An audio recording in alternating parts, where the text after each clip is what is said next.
May the 4th be with you. Happy May 4th, everybody. May the 4th be with you. The Force, oh, it's with me today. Look out. Oh, I'm making some gains. Come on. The Force is strong within me today. Oh, that's right. Be careful if you come up, you're going to get mogged. Oh, you're going to get muscle mogged. I have my Star Wars shirt on. Millennium Falcon. And what am I going to do? Well, it's May 4th. May the 4th be with you. How's my sound? How many millions of people do I have watching right now? 4 million? That's great. Press 1 if you can hear me. Press 1 if the sound is bueno. Let's do a little check. As you know, I am setting things up and I am changing things around. Hopefully someone's actually listening. But either way, it only takes one person to have a party. And here I am. Let the fun times begin. I'm going to talk about Star Wars. And if you expect some type of glowing, flowing, happy Star Wars love fest, I don't know, man. I don't know, because Star Wars ain't what it used to be. Thank you, Talcott. Thank you so much, Talcott. So who likes the new intro? Does anyone know what it is? If you know what the new intro is, you get 5 points. It comes from something, but you have to have some knowledge. Let's give it a go one more time. Just made it. That's why I'm so late.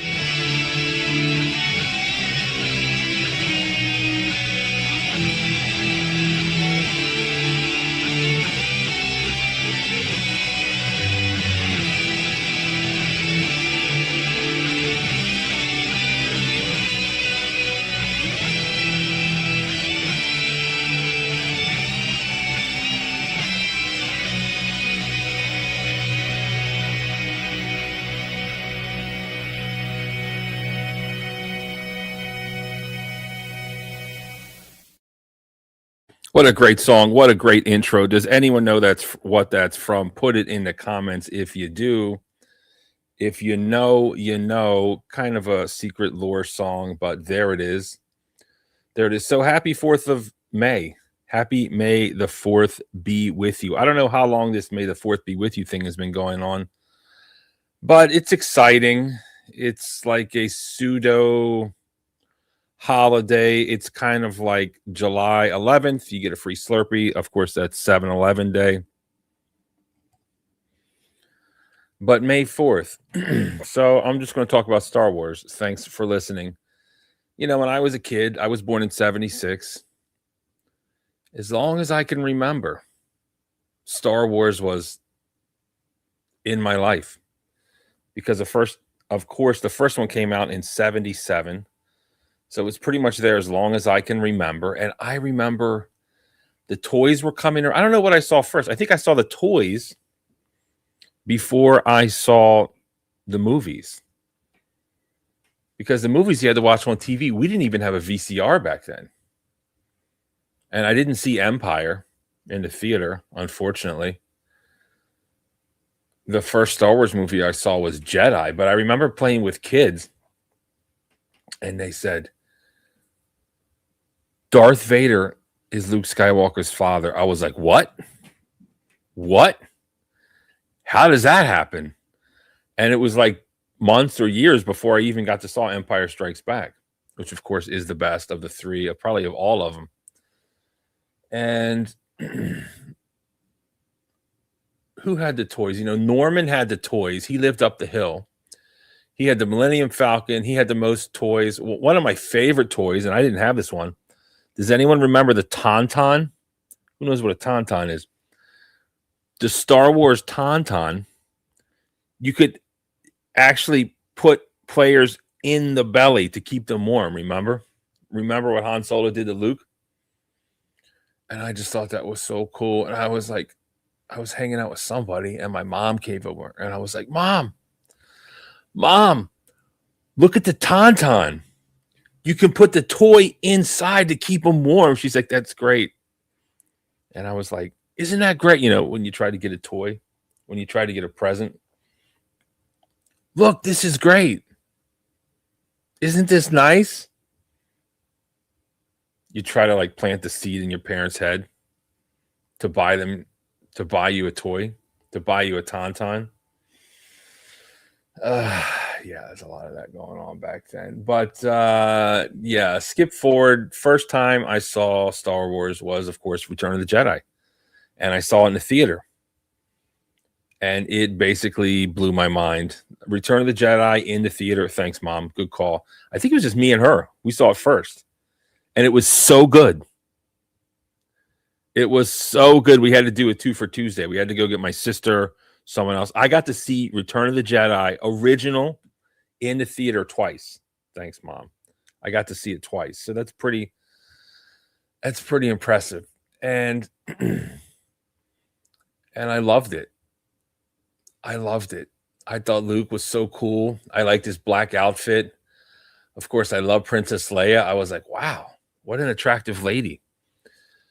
Jabba the Hutt, the fights, the Emperor. What a great movie, at least when you're a kid. And it's just been great. And then time went on.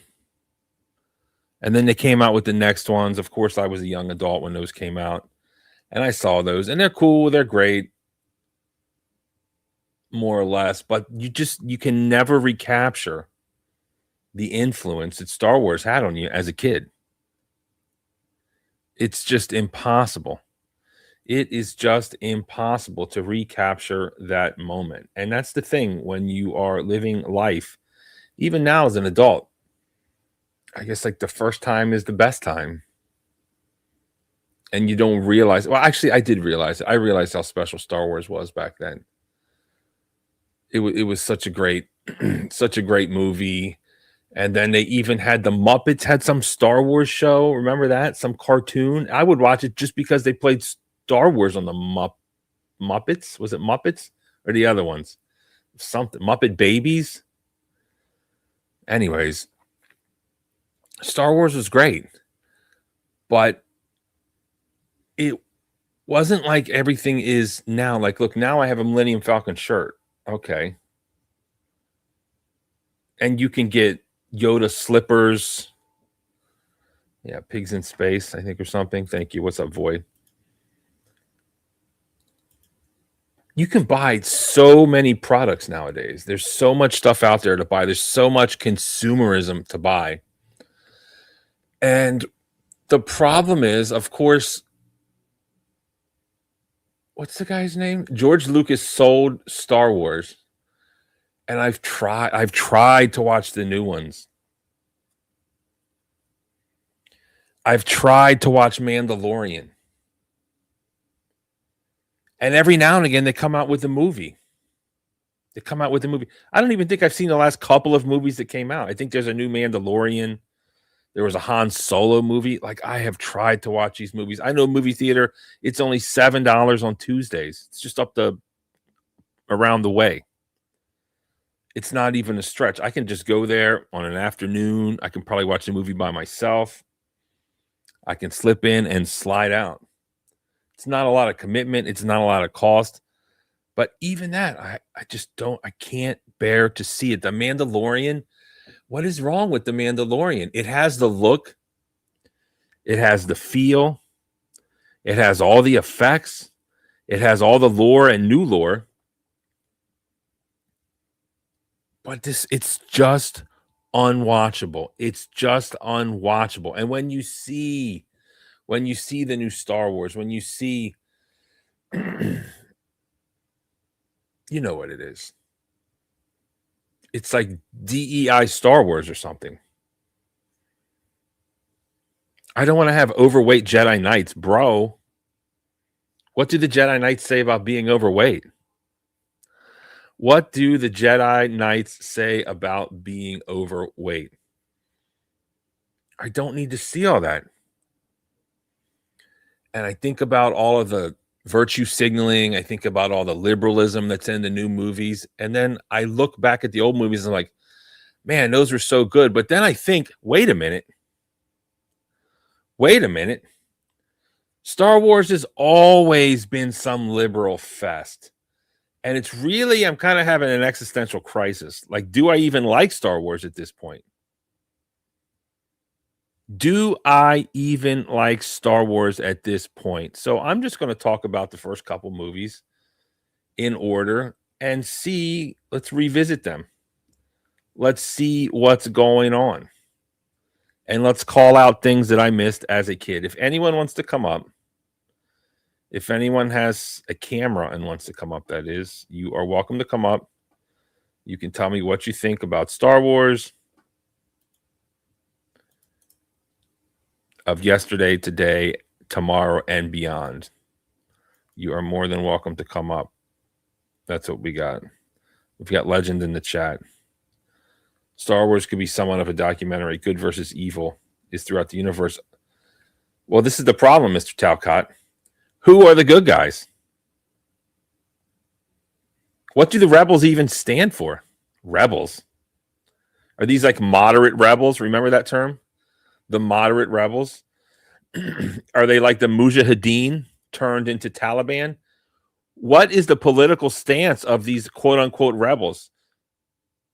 The Empire just wants to add order to the galaxy. That makes sense to me. That makes sense to me. What's the problem? Is Darth Vader really? They blew up a planet. Yeah, I can't condone that. That's bad. It's pretty bad when they just blew up a planet. I'm going to admit it doesn't. It doesn't get any worse than just blowing up a planet. So maybe based upon that track record, that's pretty bad. But let's talk about Star Wars. Let's talk about the liberalism that I missed as a child, and let's talk about what I have learned. Oh, we have a very special guest in the back, and he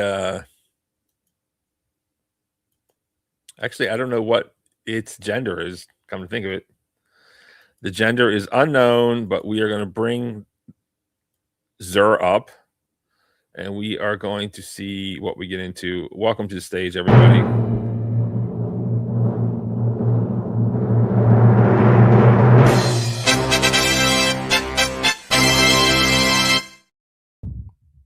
Yoda, welcome to the show. Yeah, you fucking rule. I got to call you out. And actually, Jim Rome called it out. And no, I don't listen to sports broadcasters, but Jim Rome was a funny guy. And Jim Rome really called it out. You're breathing into the mic, Yoda. It's making it. Sorry about that. I'm going to have to mute you here. You mean sorry, I am? Or you have to speak like Yoda. But, yes, I am. Jim Rome called it out. Yoda is sir, you are a coward. Why is that, Barnabas? Because what did you do? When did you hide? You went into hiding when? After? Well, we go into hibernation. No. The first one, didn't you hide after? I don't know. When did you hide? When were you introduced? Vader or something, didn't I? I think you were introduced in Empire Strikes Back. Well, I have PTSD, so I don't really remember that much. Something happened. You turned tail and ran, and you hid in a swamp. Well, I'm like 2 feet tall, man. Yeah, but you've got the Force. I've seen you with the lightsaber. I mean, bro. Yeah, the Force is kind of bullshit, dude. I mean, it's just pretty much just like giving people false confidence. That's all it really is. I've seen. I remember specifically when you broke out that lightsaber and had a duel with what's his face, and it was. I gotta admit, bro. I mean, you've really got skills. I was pretty. Have you ever seen The Wizard of Oz, Barnabas? Yes. You remember how she had the Force the whole time? She could have went home anytime she wanted to. Do I have the Force? No, I'm saying that chick had she could have went home anytime she wanted to. They used the shoes as bullshit. There's no real force. That lightsaber doesn't really do anything. It's a vibrator also. You didn't Stop. Really know? Stop. Well, I'm just saying for neck massages. It's a family show. It's a family show, Yoda. I mean, I can understand that you get lonely on that Dagobah system. Look at me, man. I mean, even the droids don't want to touch me. Are there any female Yodas, or how does that work? I've only seen like one. I mean, it takes how much you drink of like that snake piss soup. I mean, how much you drink of that, everybody starts looking good, after a couple bowls. So, I mean, we're like hermaphrodites, like the Jamie Lee Curtis of the Yodas in the alien system over here. So I mean, like, yeah. I mean, I could actually do myself if I pulled it long enough. Stop. Oh, sorry. It's a family show. Asexual. Scientific. Okay, that's fine. Hermaphroditic, that's a scientific term. We can go with scientific terms. That's fine. Okay, so the way you're breathing the mic is really making me feel. You got me turned on talking about all that. This is a family show. Okay. The family show, Yoda. All right, Yoda. Let's talk about Star Wars. Do you want to talk about Star Wars? Sure. Okay, and we're just going to talk about the one that came out in 77, and we're going to call out inconsistencies. You can tell me what you think or not or whatever. It's you're great for the show, actually. So thank you so much for finding time in your busy schedule. You sure that was 1976? I'm positive. 77. Okay. Yep, you can look it up. I was born in 76, and I always knew that 77 was bicentennial. Yes. Bicentennial. Are you bicentennial? It's a family show, sir. It's a family show. Sorry. My bad. All right, so back to Star Wars. Back to Star Wars. The movie starts off. Let's just go there. And it's the two ships attacking each other, I believe. And it's Darth Vader attacking the ship, trying to get his daughter. And we're led to believe that this is a bad thing. Now, it just seems like some kind of paternal, like a bad divorce settlement. Something happened with Darth Vader. This guy wants to raise his own daughter because he's a big shot. He's a successful man. He's got the whole empire behind him, but some fancy schmancy, I don't know, king. How does that even work? King of what? Tatooine, or I don't even know what planet that was. That weird guy with those tentacles on his head, right? No, somebody stole Princess Leia, turned her into a princess, and here goes Darth Vader trying to get his daughter back, and I'm supposed to believe that's a bad thing. I mean, who wants your daughter? Who wants your daughter to join some rebels and fight? That's like that woman. Remember the woman that joined the bank robbers? It's like, bro, what is it? Remember what is that woman's name? You know what I'm talking about? No, not really. Gosh darn it. Woman joined. Well, maybe it's kind of like Vince McMahon and his daughter Stephanie. He needs somebody that he could trust as like second in charge. Who? Star Wars? Well, I'm saying Darth Vader getting Princess Leia as his daughter, like, he wants her with him and stuff. Maybe he lost the court case or whatever, and he was just like, an abusive dad, and he just wasn't going to, listen to the court. No, that's what I'm saying. It's another example of men being run through the ringer. It's Patricia Hearst, Patty Hearst. Patty Hearst is an American actress. Well, I mean, isn't James Earl Jones the father? James Earl Jones? I mean, well, that's pretty much saying it all there. Stop it. Listen. Darth Vader's trying to get his daughter back. Yes. And I'm supposed to believe that's a bad thing. And I thought he was trying to get the drones. I thought he was trying to get like C-3PO and R2-D2. That's what he was trying to do. They were sent down to that freaking place where Luke Skywalker was, and he ended up getting them. And then he found the message that had that thing with Princess Leia on it, where she was talking to Obi-Wan Kenobi or whatever. And then they were like, I guess coming down there to get the drones that were like owned by Darth Vader. He wasn't getting the drones until they escaped. That's what it was. He wanted to get his daughter back. But really what I want to talk about is how Star Wars has always kind of been woke and what the problem is there. And in all seriousness, when you look at the movie, remember Princess Leia, she was like the strong heroine. She was the one who was saving the people, and the guys were like doofuses and doofballs. And it just like automatically put that man in that subservient, like, I'm stupid kind of position. Thank God there's a strong, independent woman here to get us out of this. You think that? I mean, what's his name? Han Solo was the one that rescued everybody and all that stuff, and she was just like there on the side. But in the beginning, in the beginning, and I haven't watched this movie in a while. I specifically remember she's like, "Give me the gun," and then she shoots it, and then they jump into the trash pit. Remember the trash? Oh yeah, pit? dude, that trash pit that scene, whatever, with that like monster in there and all that. That was pretty gross. That's a good scene, actually. Yeah, it was pretty good, actually. Yeah, I remember. But then the other thing I want to talk about is why did Mark Hamill get this job? I heard there was another guy that they were going to put or whatever, and they just basically gave it to him or whatever. He didn't really do that much afterwards either. That Corvette Summer, and that was pretty much it. No, but casting is very specific. I don't think it's the role of his life, obviously, but he's like a beta male. Yeah, I mean, he's tiny, he's skinny, he's a dork, and he can only grow but so much. It just seems so bizarre that they would do such a non-masculine man just to specifically show that like men are weak or something. Maybe they needed something opposed of Han Solo. Well, this is the other thing I want to talk about. Remember that Luke and Leia didn't know that they were brother and sister. Yeah, I remember allegedly. That. And remember, Han Solo was like instantly trying to get with Leia, with Princess Leia. And, Han Solo is like the bad boy. He's the cool guy. And then remember that Princess Leia actually kissed Luke, and she was trying to like triangulate these men against each other. I mean, that's crazy, right? Isn't that crazy? Yeah, I'm sure she knew. That's what I'm saying. She knew. She knew that was her brother and kissed him anyways. Why wouldn't she know? I mean, like she was the one that had all the, she was like the royalty and stuff like that. She probably knew what was going on, what the deal was.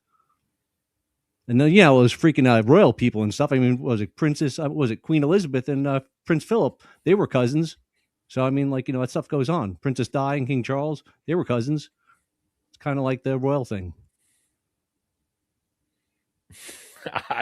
I guess, man. I don't know. That's not something I was thinking of. But what else? What else? Family. What else happened in the movie? Let's see. C-3PO and R2-D2 pretty much like ran around and seen other droids. I don't remember his leg being silver though. Do you remember that thing? Like now that they talk about him, C-3PO having a silver leg. Did he have a silver leg? I don't remember it in the movie, but they said that he did. Just his left leg was silver or something. I'm not familiar with that. Maybe like in the desert, it lost its color. It got a new patina. Not sure. I mean, and probably like their replacement legs and stuff like that, because those droids were like interchangeable and stuff like that. But maybe that's why all the men were all fat and doofy and stuff, because they had all the freaking droids and all that stuff doing all the work. Wait, who's fat and doofy? I'm saying like those freaking the fighter pilot guys. Some of them were fat. Oh yeah.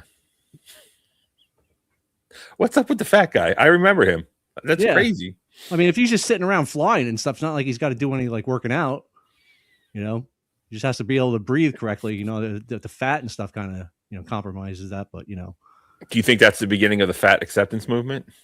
Well, Star Wars. Weird. I mean, Darth Vader was asthmatic. I mean, you remember he had the whole freaking breathing apparatus and stuff like that. So I mean, a lot of people were unhealthy. Maybe space did that to him or something. Being in like those, how like the ISS with those chicks and stuff like that, how like the bone density and stuff like that messes with you up there. Maybe they have weak bones. They suffer from bone density loss. That's possible. Of course, we know what happened to Darth Vader. He got torn to shreds by Obi-Wan. Oh, that's what it was. I forgot about that. Yeah, the higher ground. And then didn't Luke cut his hand off? Luke got Darth Vader cut off Luke's hand in Empire Strikes Back. Yeah, I forgot. I thought the other one. I thought he chopped off Darth Vader's hand too, or whatever. Yeah, I think in the end. Yeah, but he didn't have a hand. It was just all. Oh, it was like electronics and stuff. It was all bionic. Yeah, it was a pretty good movie. I mean, I watched them. I heard Spaceballs 2 is coming back out after like and what Mel Brooks is like 100 years old. He's doing Yoda still, I think, in it. Mel Brooks is alive? Yeah, he's 100 years old, dude. He's going to be freaking yogurt. I mean, that's good. Spaceballs is great. I remember the Virgin Alarm Remember that? Yeah, In the the anti-virgin. Winnebago. Yeah, Joan And- Rivers was great in that. John Candy. Yeah, awesome character. Stinks that he's gone though.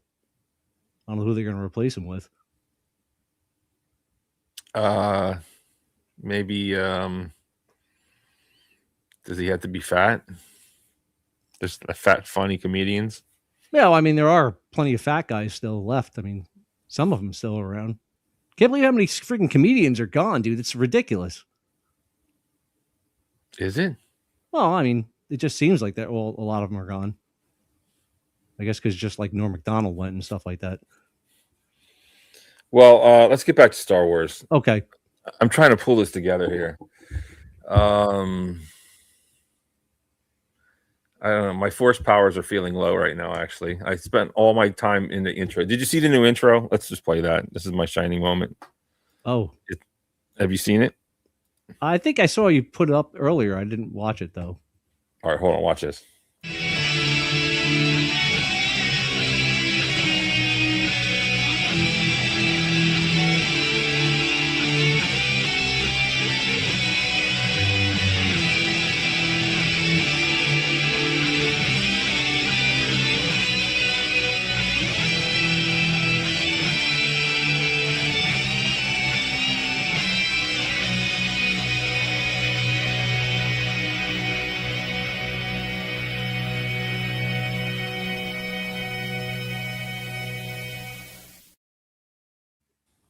Oh, very nice.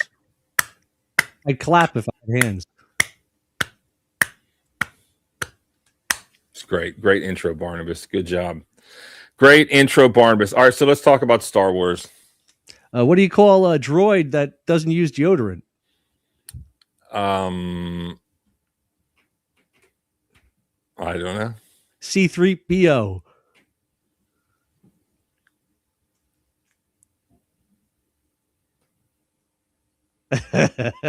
What? I don't understand that. C3PO. Oh.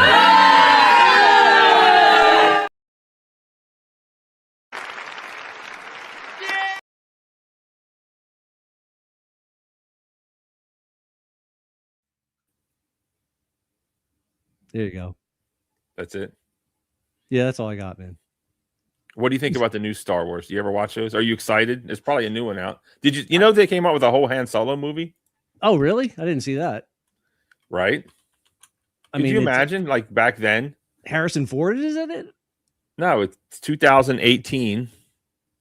Oh, So it's called Solo Star Wars. Some good-looking guy named Alden. Was he German? Heinrich. Never heard of that guy. yeah, that's weird, man. Never saw that. I mean, I watched some of the like the newer ones and stuff like that. There were some of them were disappointing, but I mean, like, you know, When you say newer, what do you mean? the one where they had like the Anakin Walker kid and all that stuff or whatever. Where it was like, you know, like a little kid that was like Darth Vader or something. I mean, that was like 20. You realize that's like over 20 years ago, right? Yeah, it's like the newest ones I've seen, pretty much. Yeah, but they've had 3 after that. Oh, well, I mean, They I brought might they as well brought have it for free. they brought Mark Hamill back, Oh, and he had like one line, and he drank like some green. He drank the green milk. You didn't see that one? no, I missed that one. It was horrible, and he complained about the role too. Like here goes Mark Hamill, Luke Skywalker, and he's like he's hiding like Yoda, kind of like you. He learned by watching you. All right, learned by watching you. He's hiding on some island, but it's like an ocean, kind of like I don't know, Scottish looking cold kind of climate, just hiding out like all Jedis do, I guess. Yeah, they hunt them down, don't they? They should be hunted down. I think Jedis are terrorists. Yeah, they pretty much are. I mean, They're like aircraft carriers. They are. Because no, I'm serious. They're like, oh, there's a part in the movie where like Jedis are great negotiators. We're not just fighters. And I was like, what?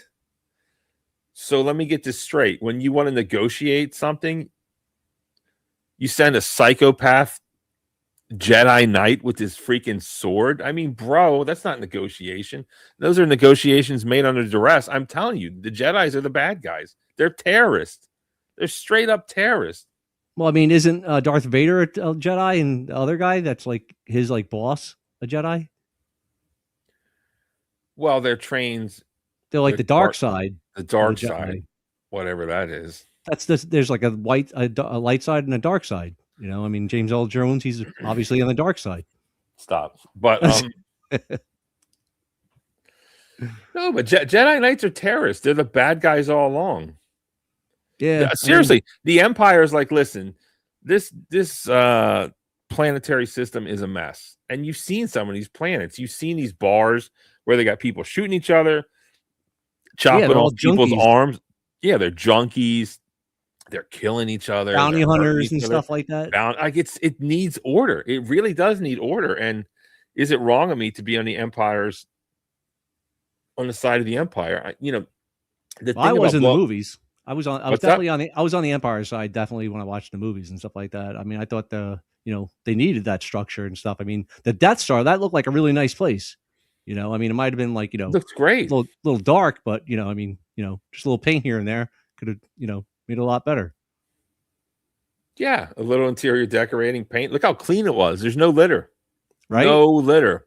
Look at Baltimore. Disaster. Litter everywhere. I think the Empire should come out here and help out. But as a kid,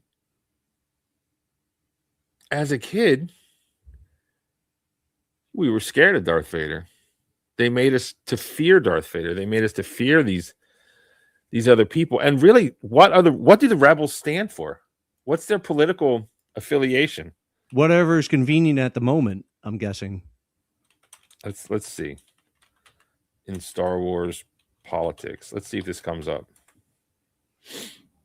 Here we go. The ideology of the Rebel Alliance.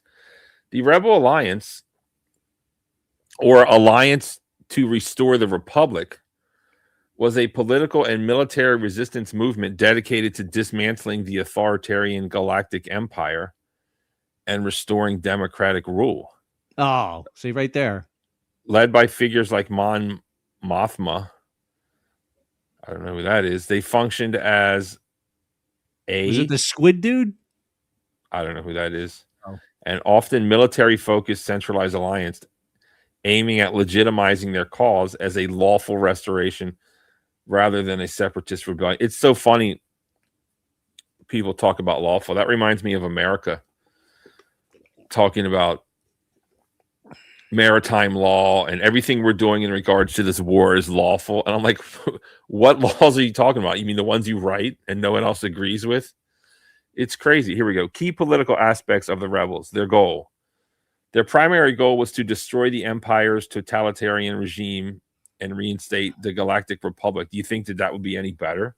No, it'd probably be a lot worse. I mean, because they just seem to be like a little loose out in the head a little bit there.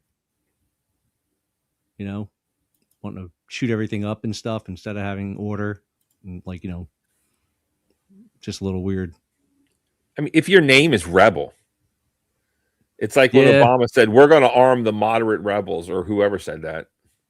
We're going to arm the moderate rebels. And it reminds me of remember the Mujahideen? We liked the Mujahideen in Afghanistan back. Remember when Rambo joined them in Rambo 3?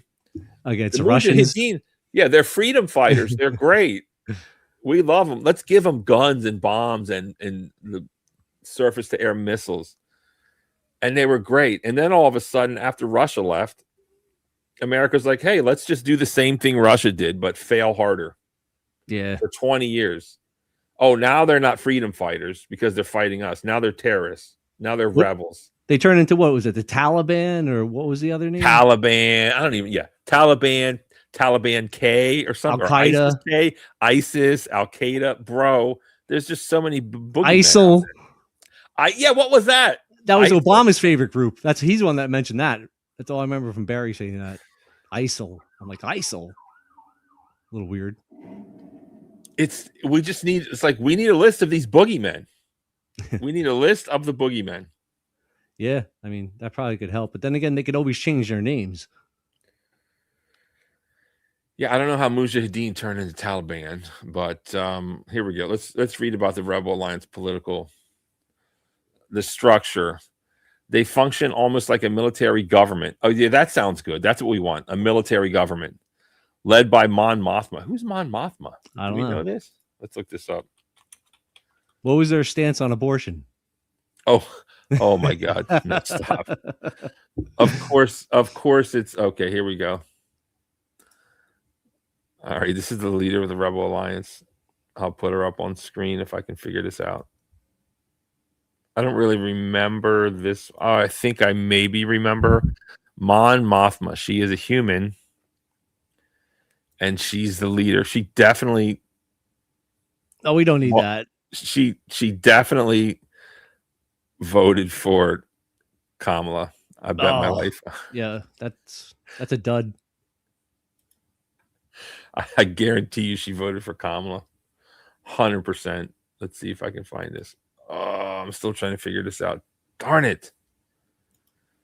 Oh, here she is. Okay. Oh, all right. Hold on.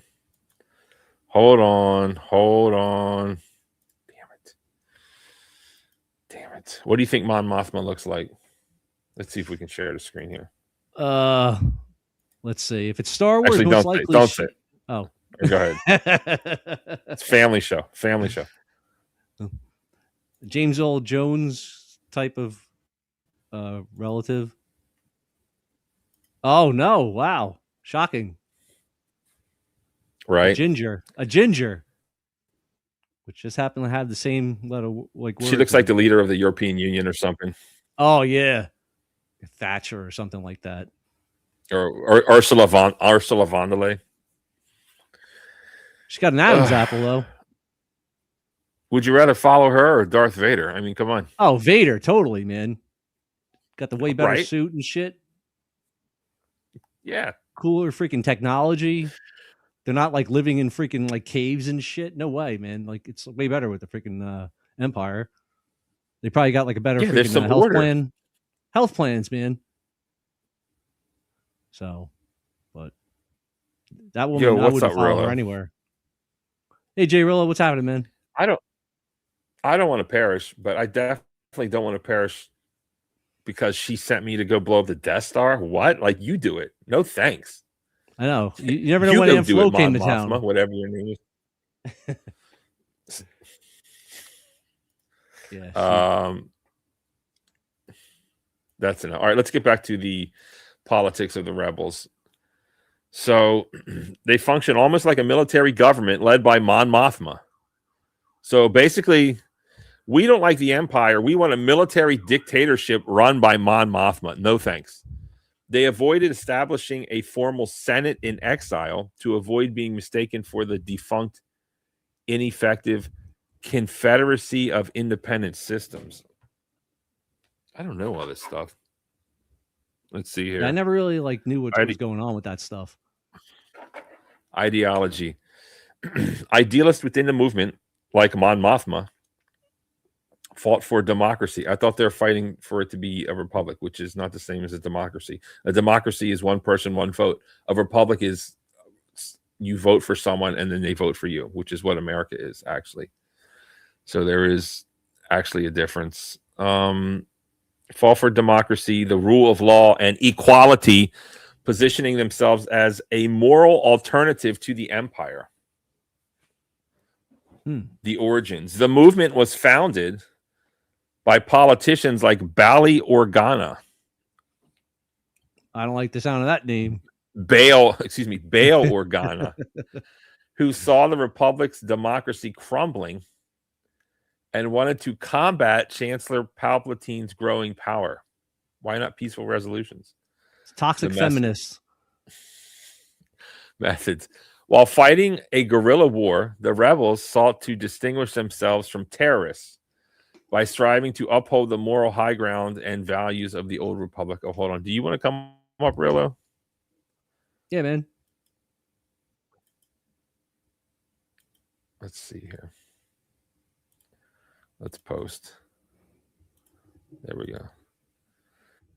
We are reading the political affiliations of the rebels versus hopefully the Empire's in there next. Let's see here. Methods. While fighting a guerrilla war, the rebels sought to distinguish themselves from terrorists by striving to uphold the moral high ground and values of the old republic. What did they do? Any terrorism that we know of? It's crazy being a man. It's crazy being a man when you listen to the news, when you listen to what's going on in the world. And what I mean when I say that, am I moving? Yeah. it is rather nasty to target civilians. And I don't support that, obviously. But in the same breath, they're like, oh, no, we just killed soldiers. It's totally cool. And I'm like, okay, I guess those are all, which really what that means is men.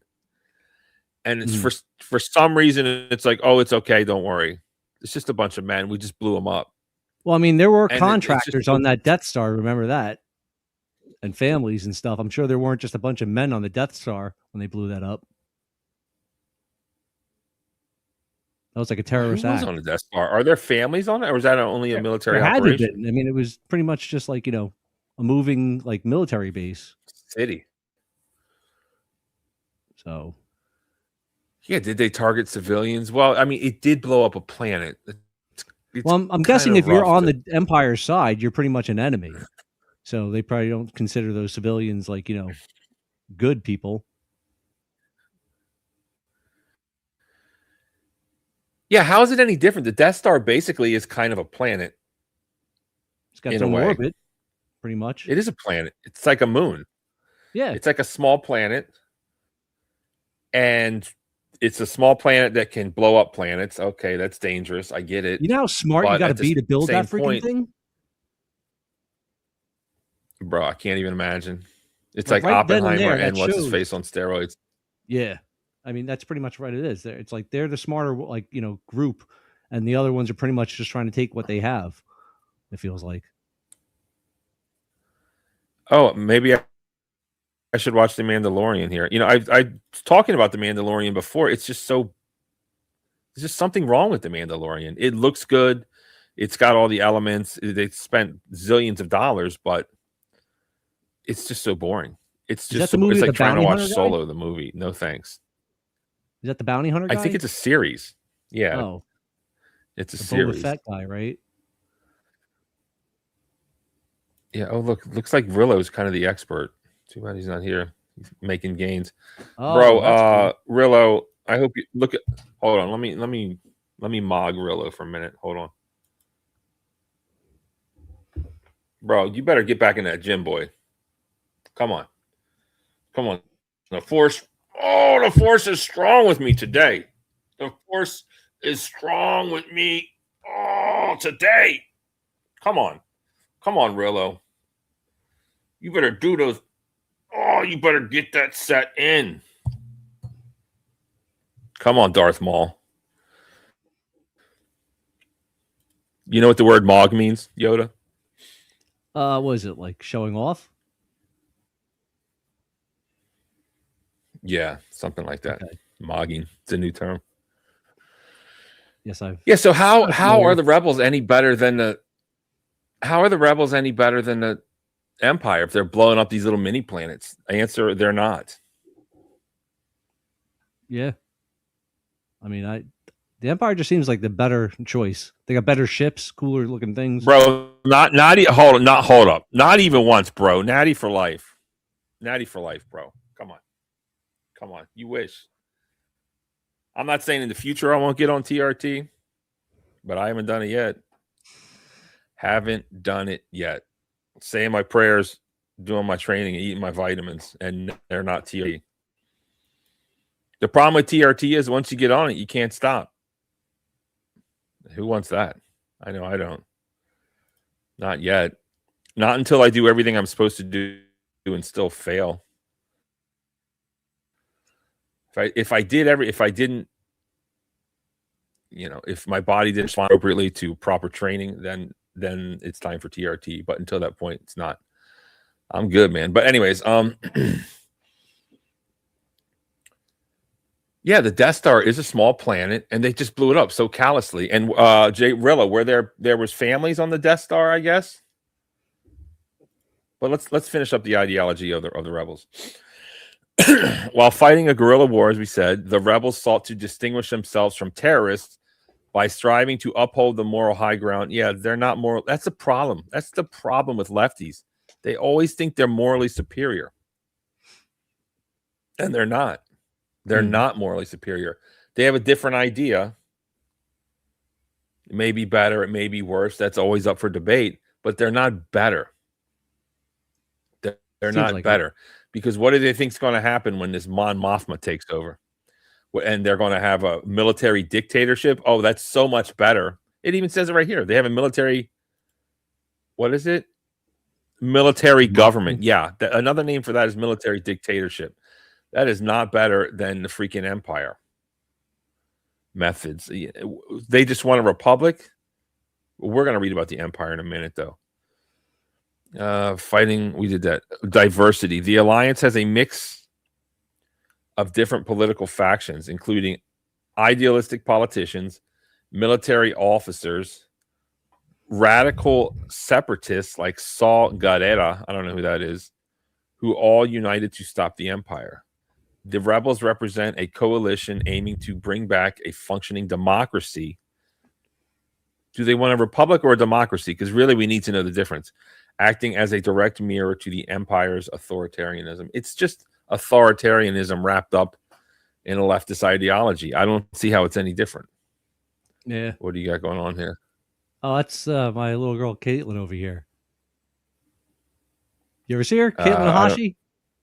Stop. Yes, I've seen her actually.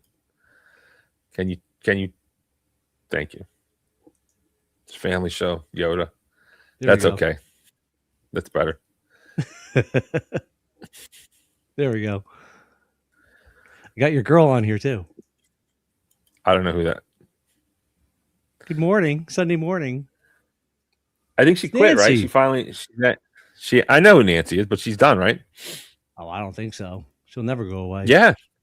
Really? No, she's done, man.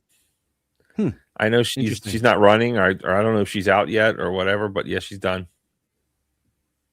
Yeah, that's crazy. The problem with Nancy is,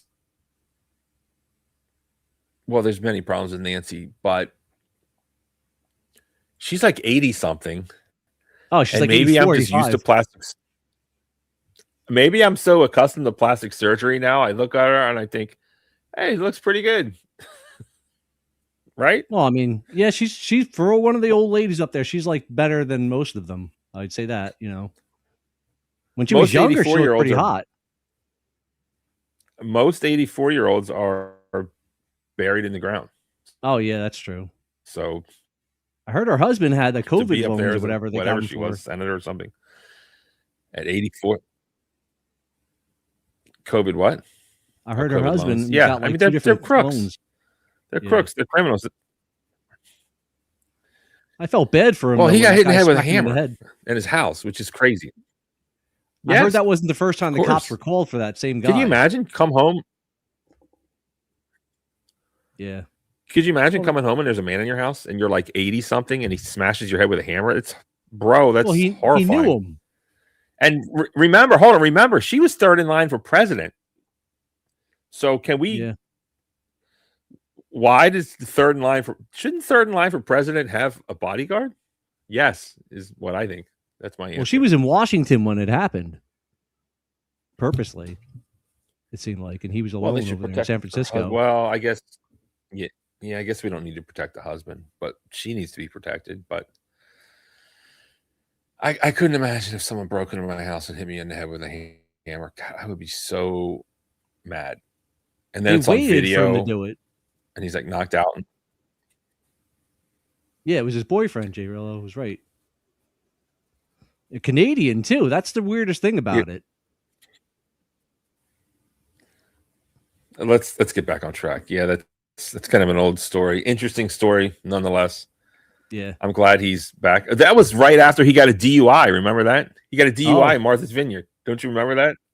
Remember The that? husband. No, I missed that one. It was right before. Yeah, they Paul like to Pelosi drink. pleads guilty to he pleads guilty to DUI with injury. Oh, Who was injured? Was it just him? Do you get in more trouble if you injure yourself, or do you have to injure someone else? August Probably 23rd, additional. 2022.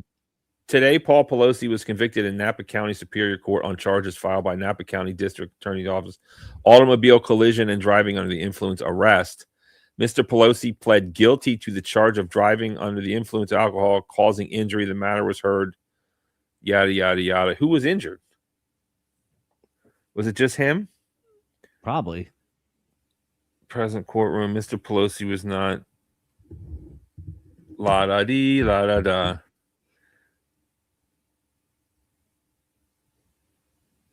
Hold on, here we go. Judge Solga sentenced Pelosi to the following consequences. Placed on summary probation for 3 years. Only time you ever hear that term summary is execution. So this is the first time I've seen summary used before probation. And summary indicates quick, immediate, and immediacy, I believe. He had to pay $2,000 court fine. Whoop-de-doo. Serve 5 days in jail. That's got to hurt when you're a millionaire. Submit the blood, breath, or urine test if requested by law enforcement officer or probation officer if suspected of driving with a measurable amount of alcohol. Pay $5,000 in victim restitution for medical bills and lost. Oh, so he injured somebody.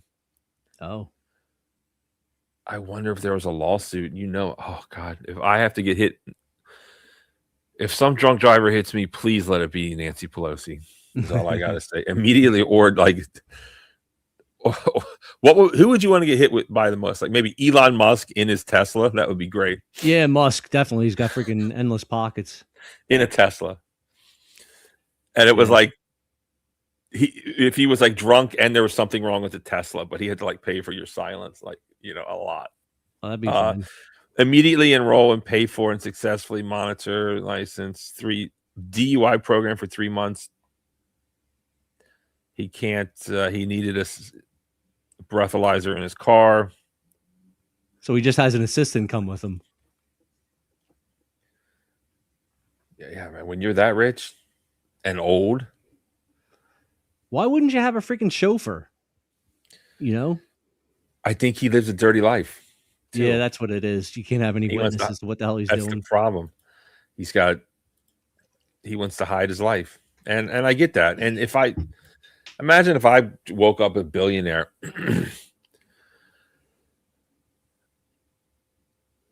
I don't want people in my house.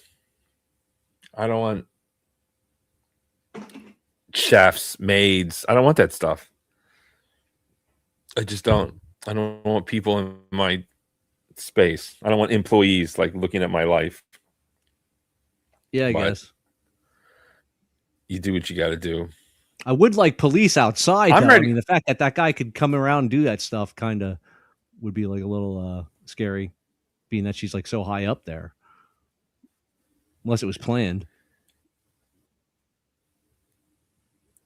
It's crazy, and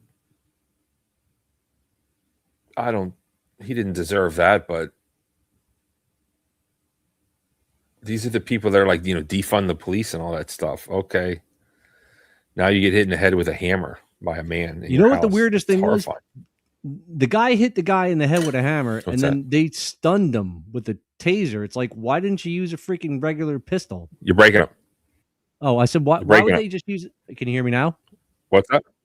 I said, why would they use a stun gun over freaking a pistol with that situation went on? I don't know. It's tough being a cop. He's holding if I was a cop, non-lethal against lethal. I mean, he knocked that guy out. He was snoring. He literally was snoring when they went in the room. The guy, like Pelosi's husband. Do you remember that when the cops went in? You heard him like making noise. It's awful. It's like this death snore or something. It's like, yeah. And they waited until he did something. He was holding the hammer, and right then and there they could have tased the guy. They waited until he actually did something, and started getting like 3 or 4 swings. You see, I don't know if you watch these videos, but the taser doesn't work all the time, especially if you have That's what I'm saying. They should use the jackets and stuff. pistol. It won't work. That's what I'm saying. A pistol would have been the optimum choice. You don't want to shoot. You don't want to shoot people, honestly, because I guess you don't want to take someone's life unless you have to, and then also you'll get in trouble nowadays. So I heard that Elon Omar San guy that did that Francisco- stuff is still in jail. The shooter for I don't know her. what you're talking about. The guy that shot the vinegar at her. You remember that? I was not. I didn't have a show, but I vaguely remember it, but I didn't cover it because I was I was hiding like you, Yoda. Hiding like you. But hold on. But let's get back to this. Let's make this a Star Wars episode. We went over the political affiliation of the rebels. And let's look over what is. I can't even speak English. What is the political affiliation? Political affiliation of the Empire in Star Wars. Here we go.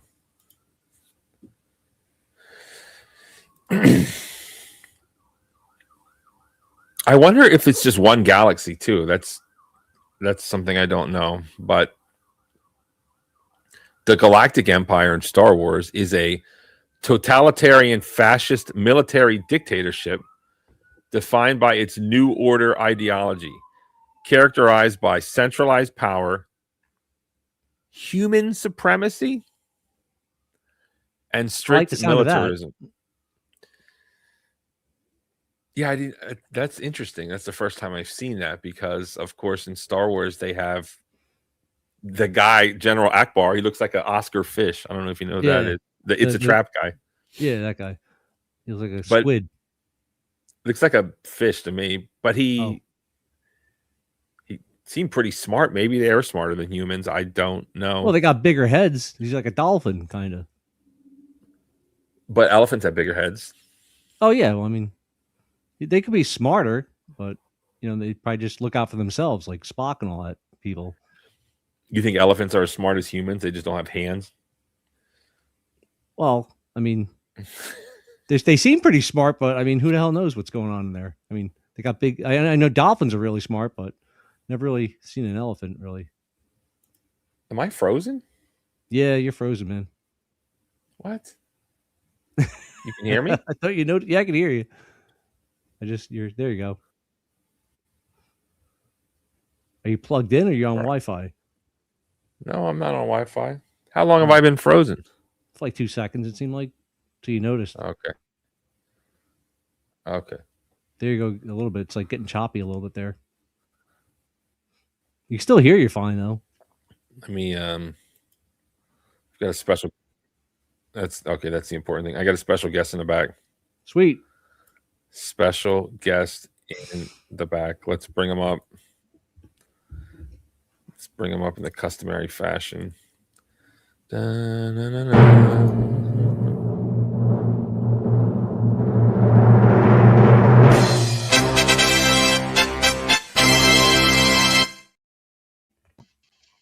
Jay Rillo, welcome to the show. Yeah, you fucking rule. Audio. To the show. Welcome to the show. What's the good word? What's up with Star Wars, man? Real quick. How's my audio? Because I'm driving right now. It kind of sucks, honestly. So I may kick you. Yep. Okay. I got you on my earpiece. That's why, so I can drive. Hey Jay. Hey, what's going on, Omar? What's going on, bro? It's not gonna work. You're banned. No? Okay. No. All right. I'll listen. I'll be home in like 20 minutes. I'm not that far away, so I should. I'll just hop up back then. Okay. Okay. Thanks. All right. Later. All right. Thank you so much. Thank you so much, Mr. Rillo. Let's see here. There are other life forms. I think the rebels. Yes, the rebels are liberal. And this is what I'm trying to say. Star Wars has been a vehicle to push liberalism, society destructive type politics. And it's like they get us kids when we're young, and they make us believe that a man, Darth Vader, who wants to be with his daughter, there's something wrong with that. There's nothing wrong with that. That man wants to be with his daughter, and he's going to move heaven and earth. You know, when Leslie Neeson on that movie, Liam Neeson was looking for his daughter in Taken, he was the good guy, and he wasted like dozens of people, much like Darth Vader. But somehow when Darth Vader does it, oh, he's a bad guy. He's a bad guy because he's patriarchal and maybe conservative. I mean, it really is sick when you think about it.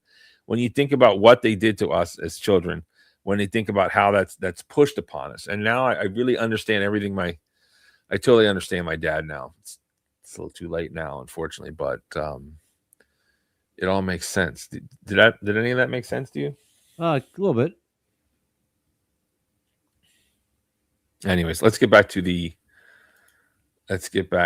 political affiliation of the Galactic Empire. The New Order is like one of the new ones, I think. The New Order, also shout out to Hulk Hogan. The official ideology promoted by the Empire, emphasizing centralization, anti-Jedi sentiment, and loyal to the Emperor. Yeah. Jedi Knights are terrorists. They go around and they'll chop your head off if you don't agree with them. It's crazy. Yeah. It's crazy. Jay, welcome to the show. Word. Am I better now or no? Well, you got to talk more. Is it better now or no? Testing. How about now? It's the same. All right, hold on. Mm-hmm. All right. Well, it's sick what they've done to us children. They use Star Wars as a vehicle to politically corrupt us and promote liberalism, and it's obvious. Let's see here. Regional governors, MOFs. What's a MOF? Is that a term? Not Is sure. that a political term? I haven't heard it. Is that what kind of term is that? In Star Wars, MOFs are high-ranking officials and regional governors. Okay, so it's governor. A governor is a term that we used during colonialization, whereas Henry Morgan was the governor of Jamaica, and they would rule their fiefdom, and that's what we would call them back then. Let's see here. Okay, so MOFs is a Star Wars only term. Regional governors, the Empire replaced the Galactic Senate with direct rule through governors and MOFs to enforce totalitarian control. Imperial Navy stormtroopers, they call it Navy. The regime relied on massive military force to maintain order and suppress rebellion. Well, again, what do the rebels want? We've seen these wild parties. We've seen them getting down with the Ewoks. Is that the kind of world I want to live in? A world where humans are partying with Ewoks? Bro, gross. What's up, Rillo? What's up, Rillo? Ground control to Major Rillo. No sound, my dude. No sounds, my dude. Well, I can't hear you, so I'll just keep reading about the political affiliation of are you here? Something weird. Oh, there we go. All right, how's my audio now? Testing. It's slightly better. Go for it. Okay, all right. If it's slightly better, we'll make it work. I had to try a new browser on my phone. That's all. No, actually, no. No? God damn it. It's okay, all right, bro. I'm just gonna have to wait till I get to my desk, to my laptop. That's all. Okay. That's all. I'm not that far away. I'll come up though. I'll come up. All right, be safe. Okay, so what do we have here? Regional MOFs, Senate, direct rule through governors and MOFs to enforce totalitarian control. Imperial Navy stormtroopers. The regime relied on massive military force to maintain order and suppress rebellion. I've seen these planets. I've seen how they act. Kind of barbaric planets. They are barbaric. They need guidance. They need people to tell them what to do, honestly. Otherwise, they're just going to revert to the Stone Age. We're going to it have always what? seems like Mad Max on their worlds. Now you're messing up. Oh, How's my sound? you're fine. Your sound is not good. Is it like not close enough or something? You sound like a robot. Keep talking. Oh, I'm just saying it's like it just It's seems not. like everybody's like Mad Max world. No. And whatever. No, I'm not working. No. What about now? No, it's a connection problem. Oh, really? Yep. Well, I'm gonna come back and forth. Yeah, come back. Let's see. How do I get out of here? How do I get All out? right. Let's see. No, it's hard. You got to just get out and come back in. I'm going to kick you. All right, everybody. So we are I guess it's me, right? I guess it's me because we don't even have I'm having connection issues. That's not good. The Galactic Empire, a fascist totalitarian dictatorship and an absolute monarchy. A monarchy? Is there a king? I don't think it's a monarchy. I think this is wrong. Ruled by Supreme Chancellor turned Emperor Sheev Palpatine. It replaced the Galactic Republic with a centralized militaristic regime designed to maintain order through fear, terror, and aggressive expansion, transitioning from democratic Senate to direct military control. I don't see how this is any different than the needs, wants, desires, and or methods of the Rebel Alliance. It just seems like the Empire does it better. Let's see here. Absolute autocracy. Emperor Palpatine held supreme authority, ruling as the head of state and a Sith Lord. Totalitarian control. The Empire oversaw a rapid militarization. Excuse me. The Empire oversaw a rapid militarization, enforcing the New Order and suppressing dissent through secret police and military force. You mean like the FBI? Am I choppy too? You ought to welcome to the stage. Hey, could you hear me? No, I guess it's me. Do I sound okay? I can hear you fine. You sound horrible. Oops. All right, I'll go away then.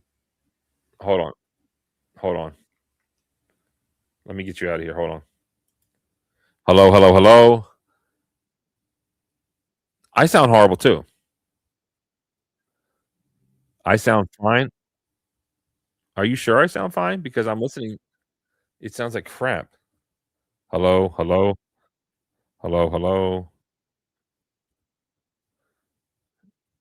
When I listen to myself, I sound horrible. How did Yoda sound? Did he sound okay? Because he sounded like crap to me. The guy in the car was choppy, sure. All right, Yoda, go ahead and talk. Word. Can you hear me now? Bro, I don't know. It just sounds so horrible to me.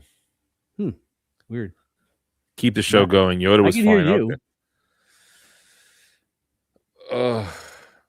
You got a kink in your headset? I don't know what it is. Keep talking. Oh, I think I had those same headphones. What kind are those? You got to keep talking. Those are expensive headphones, aren't they? Hello. I'm here. I can hear you. Hello.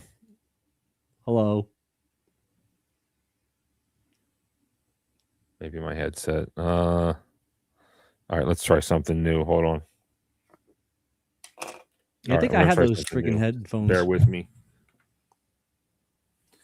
Bear with me as I try something new. Let's put this here. All right, let's try this. No. You know, I was always under the assumption that Yoda was a human person that was like 900 years old. I was always under the assumption that Yoda was like a 900-year-old person. Hello, hello. Testes 1, 2, 3. Okay, that's not going to work. Damn it. Try this. Here we go. Try this. Okay, talk. Okay, I'm here. I don't I can hear hear you. anything.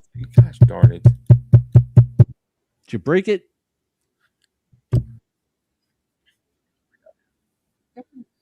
Now your mic's out. There you go. Sound check. This is impossible. No. No, that's not going to work. So I can hear you perfectly fine. Hello? Hello, I can hear you. It's all right. So then it's me. It's me. It's you, not me. You got to keep talking. Okay, sorry. Keep Well, talking. I heard the Go Mets talk are about what freaking it's like blowing living in it swamps. big time this year. I Tell think me. they're like 11-22 right now. I was watching their games yesterday, and I was just like embarrassed. The one guy looked like he was on drugs, and he got to first base and like just sat there between first and second, and they just tagged him out. So it's really embarrassing that these guys are getting paid millions of dollars, and they're like probably like on drugs. I mean, Darryl Strawberry and them were on drugs back in the World Series and stuff like that, but that was like, they were still kicking ass and stuff. But these guys are just like, everybody's probably out smoking freaking vapes in the freaking dugouts and stuff right now. So it's very disappointing. They should let the fans play. That's what I've been noticing. I watched the WNBA the other day, and I was just like, they should just let some freaking fans come out there and like, substitute the freaking players, because it's just like, I could miss that many shots in a game. It's just, I don't know. It's crazy to think that these people are paid like over $100,000 to miss baskets. I can't hear anything. Really? I can hear you fine, dude. Do you have a set of iPhone like headphones? Audio in. What about now? Talking, Yoda. I'm here, so I don't know what I could really talk about other than like the basketball. They said that Caitlin Clark got hurt the other day, so I don't know how like they're going to be selling tickets well. But $12, I heard the tickets are going for, and nobody's even buying them. So just watching that and other sports that are very disappointing. The Yankees are in first place this year at least, so that's something to watch. Am I still? All right, just hang out. Can you hear me? Yeah, I can hear you fine. All right, I'm going to just take over. I'll be right back. Okay. I'm going to sign out and sign back in. Just carry the show for me. Oh, I'll Hello? try. I'll try to carry the show. Talk about whatever. Make sure it's Star Wars. Got to go. I'll be back. Star Wars. Okay. Well, I watched Star Wars. I don't think I ever really watched the newer ones, but I watched the older ones, and I got to say they shouldn't have like started making new ones because they just aren't the same. They don't feel the same, and they're just like kind of boring. I'll say that. Like finding out that one kid, the Anakin Skywalker, I heard he's a paranoid schizophrenic. That's pretty interesting to find out because his career went to like shit or whatever. So yeah, I watched. I like the three. I'll say that the ones from the 70s, and then I guess one was from like 83 or something like that. We call the Return of the Jedi. I actually saw that in the movie theaters. Did you ever see that in the movie theaters? How do I sound? You sound fine. Okay, that fixed everything. Okay. Did you watch Return of the Jedi in the movie theater? Yeah, I saw it twice, bro. My mom took me. She took. Yeah. It was just me and mom, and it was so epic. And my sister probably got jealous. It was like the best day of my life. I'd never seen a movie twice in a theater. I didn't even know that was like possible. And mom's like, "Let's go see it again." She's like, "Do you want to see Star Wars again?" And I was like, how can you say yes faster than yes? It was basically that was the only problem I had at that point. Return of the Jedi was great. Yeah. As a kid. Which was your favorite? Well, the only one I saw originally was Return of the Jedi in a theater. The best Star Wars of all is Empire Strikes Back. Oh, see, I like Return of the Jedi. Nah. Empire was the one in the snow, right? Snow was great. And then it had the monster, and then it had the Tauntaun, and then the toy tauntaun, you Mm. could actually put the person inside. Yeah, I remember that. I actually have a Darth Vader thing right here behind me, like the toy collector thing, where it's like Darth Vader's head. They had C-3PO for the toys that go into it. I mean, that do you want to present that? That might be. Oh, I don't want to get on cam, dude. I mean, it might be good for the show. Am Oh. I frozen again? God damn it! What is wrong with this? Well, at least your mouth wasn't open or anything like that. It was just, you with sunglasses on.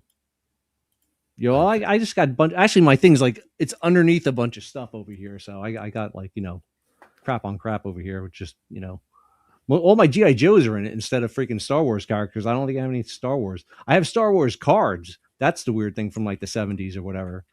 Baseball, like baseball cards. Yeah, I got a bunch of those. I mean, but did you hear they had I guess it was like the special one where it had C-3PO, where it actually had him with it looked like a wiener on him. They called it. Bro. Yeah, I'm serious. I'm not trying to be dirty or anything. They called it like the C-3PO boner. I'm serious. We've got a very special guest in the back. I think Jay? she's ready to come up. Oh, I think she's related to the dancer for Jabba the Hutt. Remember that? really? Remember how they had the green stuff coming off of their head? Oh, she had those like tentacle things on her head, right? Yeah, I think she's a distant cousin of that. Let's welcome her to the show. She comes from a long lineage of Jabba the Hutt entertainers.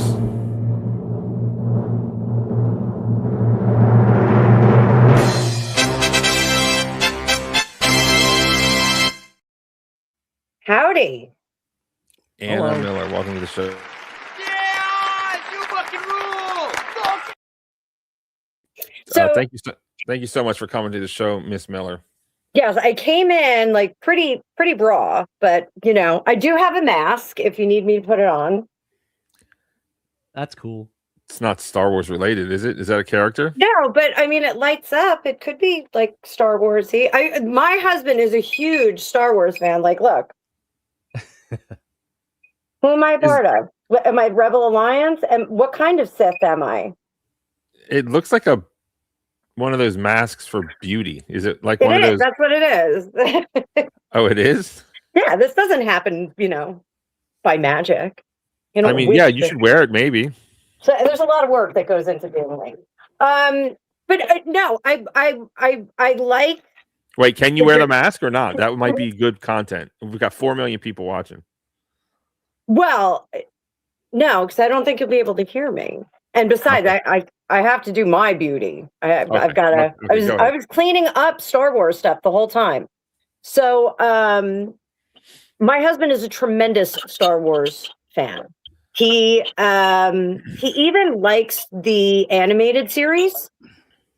There was an animated series that they came out with that kind of predated all of the what is it, Netflix or Hulu or Disney, whoever's doing all the Star Wars movies, and like it gave a lot of backstory, like a lot of universe story. And Greg tried to get me to watch it. And it's just too much information. But I agree with you, Barney, about the classification of the rebels in Star Wars. I do think that they are what you said they are. And if you watch, they do set like some booby traps, some traps here and there. But I disagree that Darth Vader was just going to get his daughter. What traps? What are we talking about here? When they were on the Ewok planet, they were like setting traps for the stormtroopers and all that stuff. So like there's a little shady business. You find like landmines are unethical even when used against your. I find a lot of things about war unethical. Landmines, I do agree, unethical. Not a good thing. Yes, I think that the rebels are unorganized terrorists. They're like Antifa or something. They just want to go and blow up the. Is it even called? Did the Empire actually call it the Death Star? I mean, they need work on branding. If anything, the Empire. They need the guy that wears that red wig who works for the Republicans, calls things the death tax, or like they need a better branding marketer. It's not the Death Star. It's the I don't know, Future of Planets or something. We need to, what's a more palatable name for the Death Star? Can we call it Star of Life? The Genesis Star? Star of Genesis, perhaps. How about the Fun Star? The Fun The Star. Fun Star. Fun Absolutely. Star. We're all The going to the Fun Star. The Fun Star, because there were families on the Fun Star. I think. Oh, let's look that up. Were there families on the Death Star? Hold on. Oh. Based on Star Wars lore, there were generally no families living on the Death Star. It was top secret, high security military battle station inhabited primarily by military personnel, technicians, and contractors. While some non-combat civilian staff were on board, they did not live there with families. So it's like, oh, it's fine. It was all men that got blown to bits. So it must be good. That's this thing that I can't stand. It's all men, so who cares? They're just disposable. Blow them up. The first Death Star housed roughly 1.7 million military personnel, 400,000 maintenance droids, we don't care about that, and 250 civilian contractors, catering staff. No home environment. It was not a colony or a residential station, making it unsafe and inappropriate for families. Legends context. While some older non-canon legends stories implied relationships among personnel, they did not depict children or families living on the station. Okay. And I want you to keep in mind, like, the Death Star is primarily a weapon. So the rebels destroying it are just destroying a weapon. They weren't. I don't think that the destruction of the Death Star was a T action. I don't want to say the word. Are we saying the word TERRORIST? I guess. All right. So I don't think. Sure. I don't think the blowing up of the Death Star is necessarily a terrorist action. It's destroying a weapon. They weren't trying to motivate opinion. They were trying to eliminate ability, which Let's face it, the Death Star, I don't like that name, again, is a weapon of mass destruction, or the only thing like it in today would be an aircraft carrier or a nuclear intercontinental, well, it's not intercontinental, but a nuclear powered ballistic missile sub. I don't know if we have anything that is similar to what it is, because again, it was a high powered laser. I mean, unless you want to talk about the lasers in space. Well, nuclear subs with nuclear missiles can destroy the planet. Understood. Well, a Typhoon, they don't make Typhoon anymore. Typhoon class sub missiles capacity. Okay, that was the biggest sub ever made, of course, famously made by the Russians. Has a missile capacity of 20 R-39 missiles. Прекрасно. These massive nuclear-powered submarines were designed to carry. Oh, okay, yeah. So they had 20 missiles, but each missile could hold 10. It's called an MIRNV. It's a multiple re-entry. What the crap is it called? Vehicle. So backs out and comes back in. Crazy. No, multiple re-entry vehicle. Is this? Hold on. MIRV. No, that's not it. Gosh darn it. Hold on. ICBM MIRV. Is that what it is? Multiple independently targetable re-entry vehicle. What that means is one missile will go up and you'll see it. But when it comes down, it has like 10 different bombs that come out of it. and they can hit 10 different cities. So a submarine really is the deadliest thing out there, or an aircraft carrier, because aircraft carriers probably carry nukes. And I mean, I'm just trying to say, what is the closest thing in today's verbiage compared to the Death Star? It's either a nuclear submarine or a aircraft carrier with nukes, which they probably. That's another good question, actually. Do USA aircraft? What do you think? You think they carry it? Carriers Have nukes? carry nuclear weapons. Probably. What do you think, Anna Miller? I think we have a lot of interesting tools of destruction. I'm very curious about the one that they were talking about in Venezuela, where everyone was disoriented. The discombobulator. No, stop. The No, discombobulator. stop. Here comes a direct question. Do you think that on any of these aircraft carriers owned by the United States, do you think that they carry nuclear missiles and or bombs? Yes, and there's so much more. I think there's more there too. There's more. Okay, maybe they have the Death Star. Well, according to AI, they don't, but who knows what? I don't. Do we believe They're that? not going to get it from AI. They hit You're fault probably- lines. I know that. They have what? They hit fault lines and cause earthquakes and stuff like that. I live right near Picatinny Arsenal, and like literally, like the ground. The news actually reports that there's an earthquake, and when they show the epicenter, it's Picatinny Arsenal, literally on the road as their epicenter. So they just don't report that it's a military base there.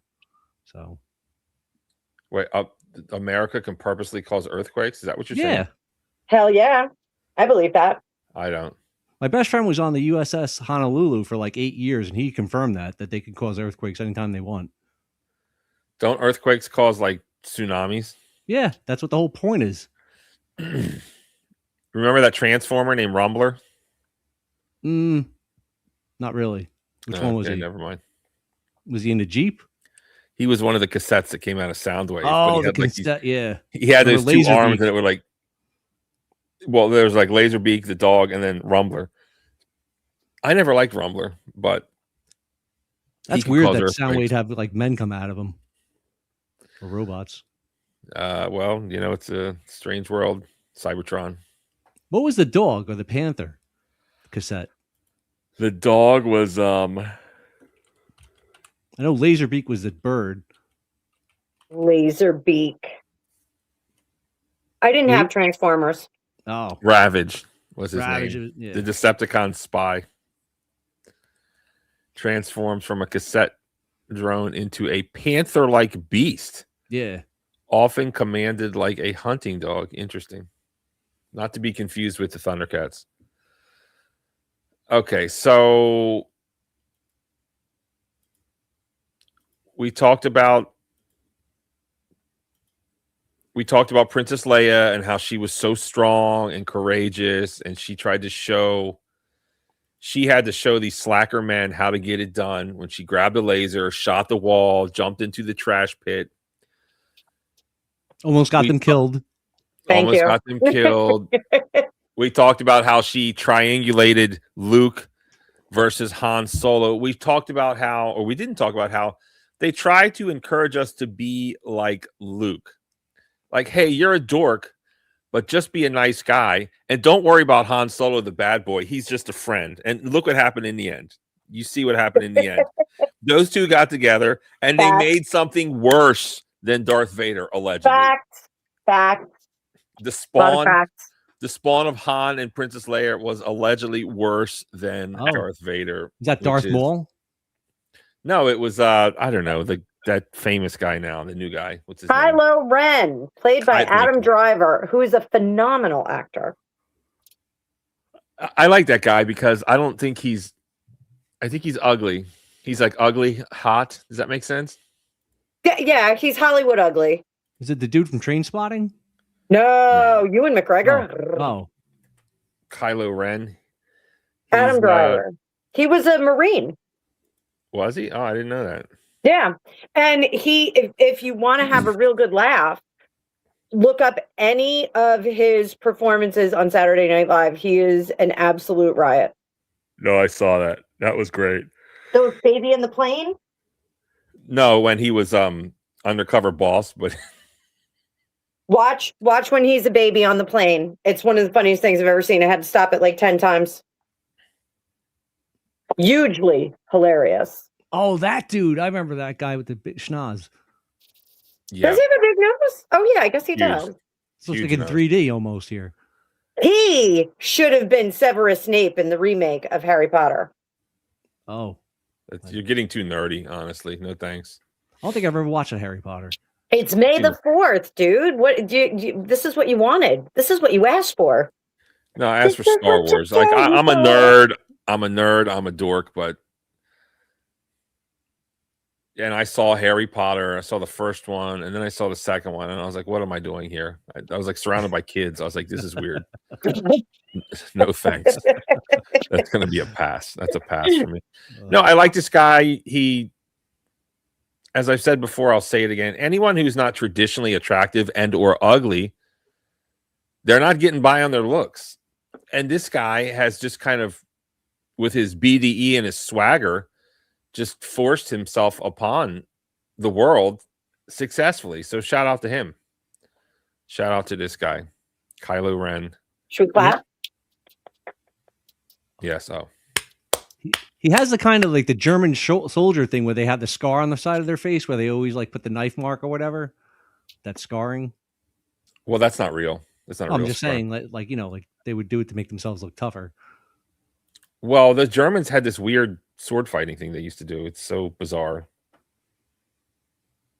Yeah, some weird stuff over there. Weird stuff indeed. What else? What else? That is there? Millennium Falcon looked like a piece of garbage. That's I'll on my just say shirt. that. Yeah, that's what I'm saying, man. That thing didn't look like it would go that fast. Didn't look that aerodynamic in space. No, it does not. I felt the same. I was like, why is this thing so fast? It doesn't look like an X-Wing fighter, but when you really read about it, there's no air in space, allegedly. So It's like there's no ions. resistance. There's not air pushing against it. So Unless you're it does forcing have the a ground big- up. it does have a big engine. And you know this thing in the front here? Mhm. Like it's like that because that's how it's like a truck that carries Oh. cargo and it just pushes it. It pushes the Oh. boxes in there and pushes it. It's like a tugboat kind of thing. Yeah, but supposedly really fast. I don't know. So, Barney, Yeah. who would you have aligned with if you were in the first Star Wars? Well, this is the thing that people don't like to talk about. You align with whatever you grew up with. If your dad likes Ford, then you like Ford. If your dad likes Chevy, then you like Chevy. If you grew up a Muslim, then you're a Muslim. If you grew up a Mormon, you're a Mormon. It just depends where you end up in life. So, But who would as you a- have aligned with? Well, as a kid, what I'm trying to say is they paint Darth Vader out to be some horrible guy. He's just trying to rescue his daughter. When Liam Neeson, or what's his name? What's his name? Liam Neeson, you got it right. No. That's the guy. Liam When Neeson. Liam Neeson tries to save his wife or daughter in Taken, he's a good guy. When Darth Vader tries to do it, he's a bad guy. When you look at these planets, it's lawlessness, it's criminality, it's dangerous. They need order. They need stormtroopers in there to restore order because it's just a mess. It's a disaster. We've got kids. I'm talking about Darth Vader, Anakin, out here doing dangerous chariot races, and people are co-signing that. That's disgusting. Those are like electric bikes, pretty much to them. Yeah. Yeah, we're not going to have a child. What's the equivalent today? We're not going to have a child in a. I guess we do have child in motorcycle races, don't we? But he's racing other children. I guess that somehow makes it fine. We're not going to have a child drive a NASCAR. It's dangerous. We're not going to have a child drive one of those whatever bikes against adults where they can fight each other. It's gross. Maybe It's it's vile. because of his size, like a jockey size, and he's like tiny. Yeah, we're just exploiting children. These planets, they have slavery because remember, Anakin was a slave with his mother. Oh yeah. if anyone needed order, it would be these horrible planets. So how can you not align with the Empire? How can you not want some order? How can you not want some trash pickup? Because anytime you look at the Empire, there is not one piece of trash anywhere. And that's what I'm all about. It's probably because like the human superiority type or supremacy type deal going on. Sorry. They probably just didn't like the fact that the humans would be controlling everything. Maybe that's why like they would have a rebel thing going on with the diversity. The rebels are like, oh, we need to listen to Jabba the Hutt kind of people. We need to listen to the green lady with the stuff coming out of her head. Like, well, Jabba kind of like worked for like, like Darth Vader kind of. He was kind of like a bounty hunter type deal. Whoever gave them the most money or whatever, he was like, a mercenary kind of. Jabba the Hutt? No. Well, what was he? He was like a warlord. He's a warlord. He was a warlord, and he was also like a loan shark. A loan shark. Thank you. Yeah. That's what I was trying to say. Gangster. I didn't want to say Shylock. Well, that'd be a lawyer, wouldn't it? No. Shylock was a moneylender. Oh, I got it mixed up here. And it's funny that we much like in leftist circles, you're allowed to fat shame as long as they are your enemy. Point in mind is Jabba the Hutt. Otherwise, fat shaming is bad. But we can make fun of it. Like, we can make fun of Randy Fine because he's fat and we don't like him. But you can't make fun of, I don't know, leftists who are fat without being somehow more. Was Jabba really fat though? I mean, he was just like an earthworm kind of. Oh yeah, what? That's a good point here. Jabba the Hutt was shaped. Jabba the Hutt is a fictional character Star Wars franchise. He's a large slug-like crime lord of the Hutt species. Okay, let's look at the Hutt species. It's a good point. Maybe he was ideal weight for Hutt. Yeah. Maybe he's underweight. Maybe he's really thin because he was living on the run. Maybe he's on Ozempic. Yeah, it's a good point. Wow, that was a shot, wasn't it? What? For all the people on Ozempic in the room? I mean, it wasn't it wasn't. No, I mean, Ozempic is in the news. I don't know. What is that? I'm on it. I know. Really? I'm not trying to. Should I? I'm sorry, I offended you. I don't know. What did I do wrong? Was that wrong of me? No, I'm just having fun with it. Now I feel bad. I'm upset. I'm skinny. I don't give a shit. I feel like I'm Ozempic shaming. How long have you been on it? Since October, I lost 42 pounds. Have you gotten any any type of side effects? No tail yet. Oh. But I'm actually on Wegovy. We'll get back to the Empire in a second. I was on Ozempic in like 2023 for a hot minute, and I threw up in my sleep twice. And I said, "This is not for me." So both injections of them. Yes. Oh. So I figured the government has me primed for taking injections, so I'll take this one too. Oh, here we go. Here's a muscular Hutt. Are you ready for this? Muscular Hutt? Let's say it. Something. I don't know if it's muscular, but it's let's take a look here. He's making gains. Look at the screen. That's him in his younger days when he was coming up. No, to the Hutt. Hutt is a species. His name is Jabba. It would be like calling me Barnabas the Human. Hutt is a species, according to I'm this. calling you Barnabas the Human from now on. That's fine. Go ahead. But I'm looking at. Oh, here we go. Reddit. Young and skinny Jabba the Hutt. Okay. Jabba the Punk. Mhm. Okay, here we go. This ought to be good. This is Jabba when he was in the punk rock phase. Check him out. He's got his jacket. 10th grade. He's got his pins. Jabba Vicious. Yes, Jabba Vicious. Job Vicious. That is some interesting stuff. What else do we have here? Hutt, Wikipedia. I mean, they are slugs. This is not a new question, actually. Let's see. Was Jabba the Hutt overweight. And Well, I let's be wanted to- honest. Hold on. What? Oh, sorry. Let's be honest. Yes, Jabba the Hutt was considered extremely overweight, even by the standards of his own species, Oh, weighing roughly 3,000 pounds Oh my god. and 604 years old. And I guess that human years, Earth years. Jabba represented the upper ends of Hutt weight spectrum. I guess that's BMI, embodying a sedentary, hedonistic lifestyle often associated with power and wealth in Hutt culture.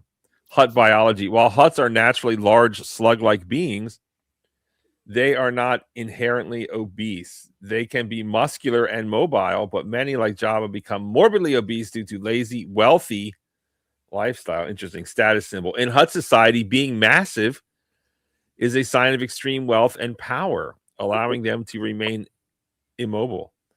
Comparison. Other Hutts, such as Boku the Hutt, let's look him up, in Darth Vader comics, are portrayed as much fitter or even muscular. Okay.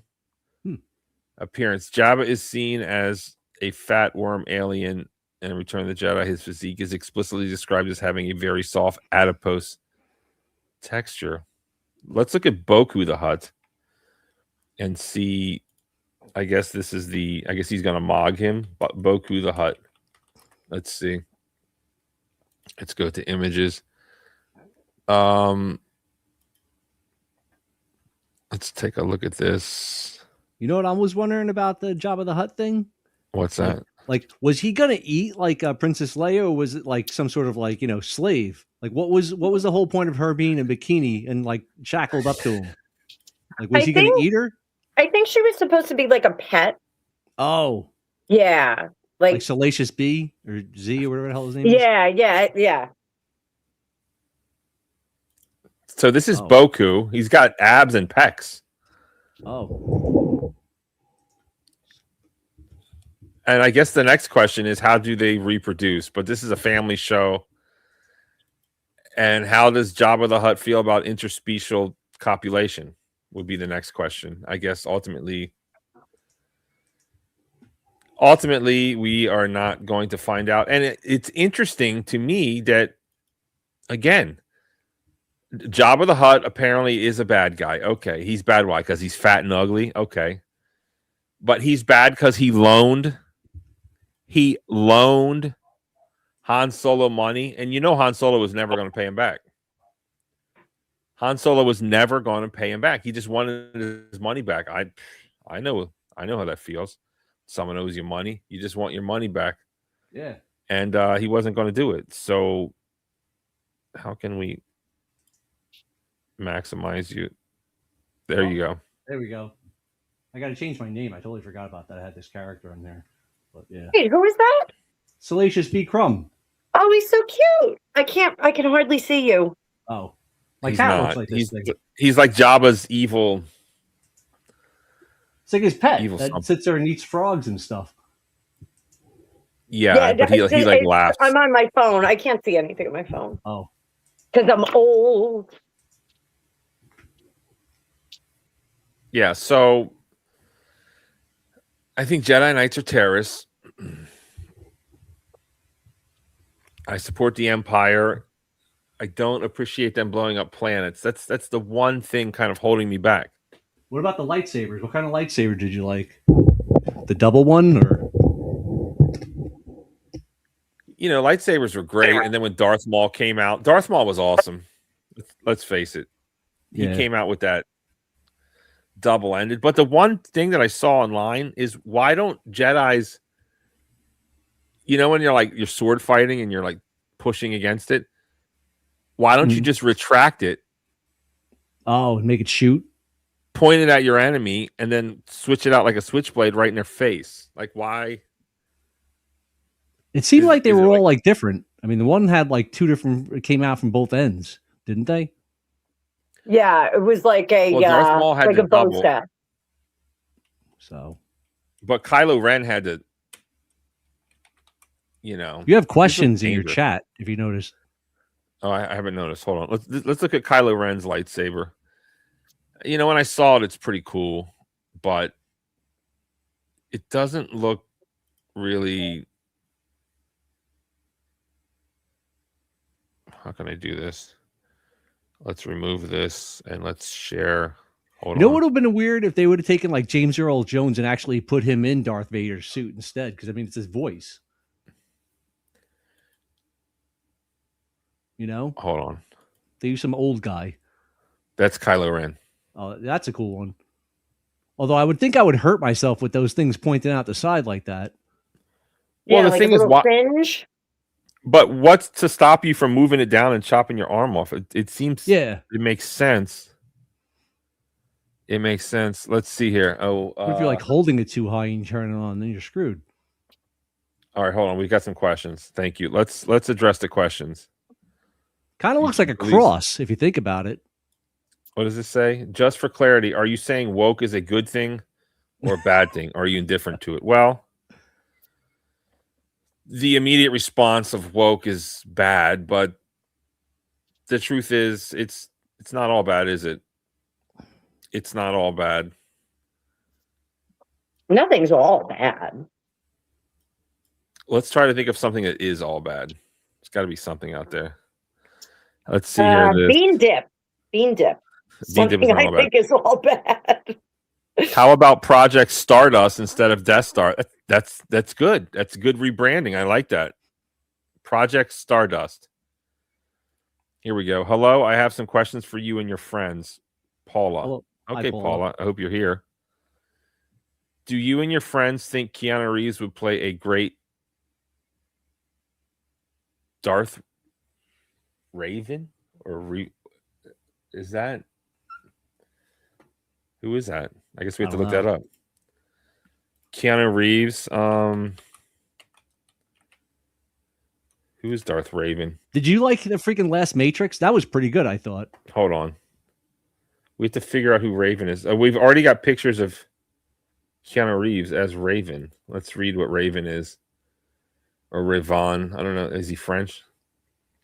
Ravan was a Sith Lord and the namesake of Sith Eternal Army Ravan Legion. Since I the say history yes. of Sith, hold on. Since the history of Sith was kept hidden from the galaxy, only Sith cultists knew the significance of Raven's name in 3 Abbey. What? Cultists searching for.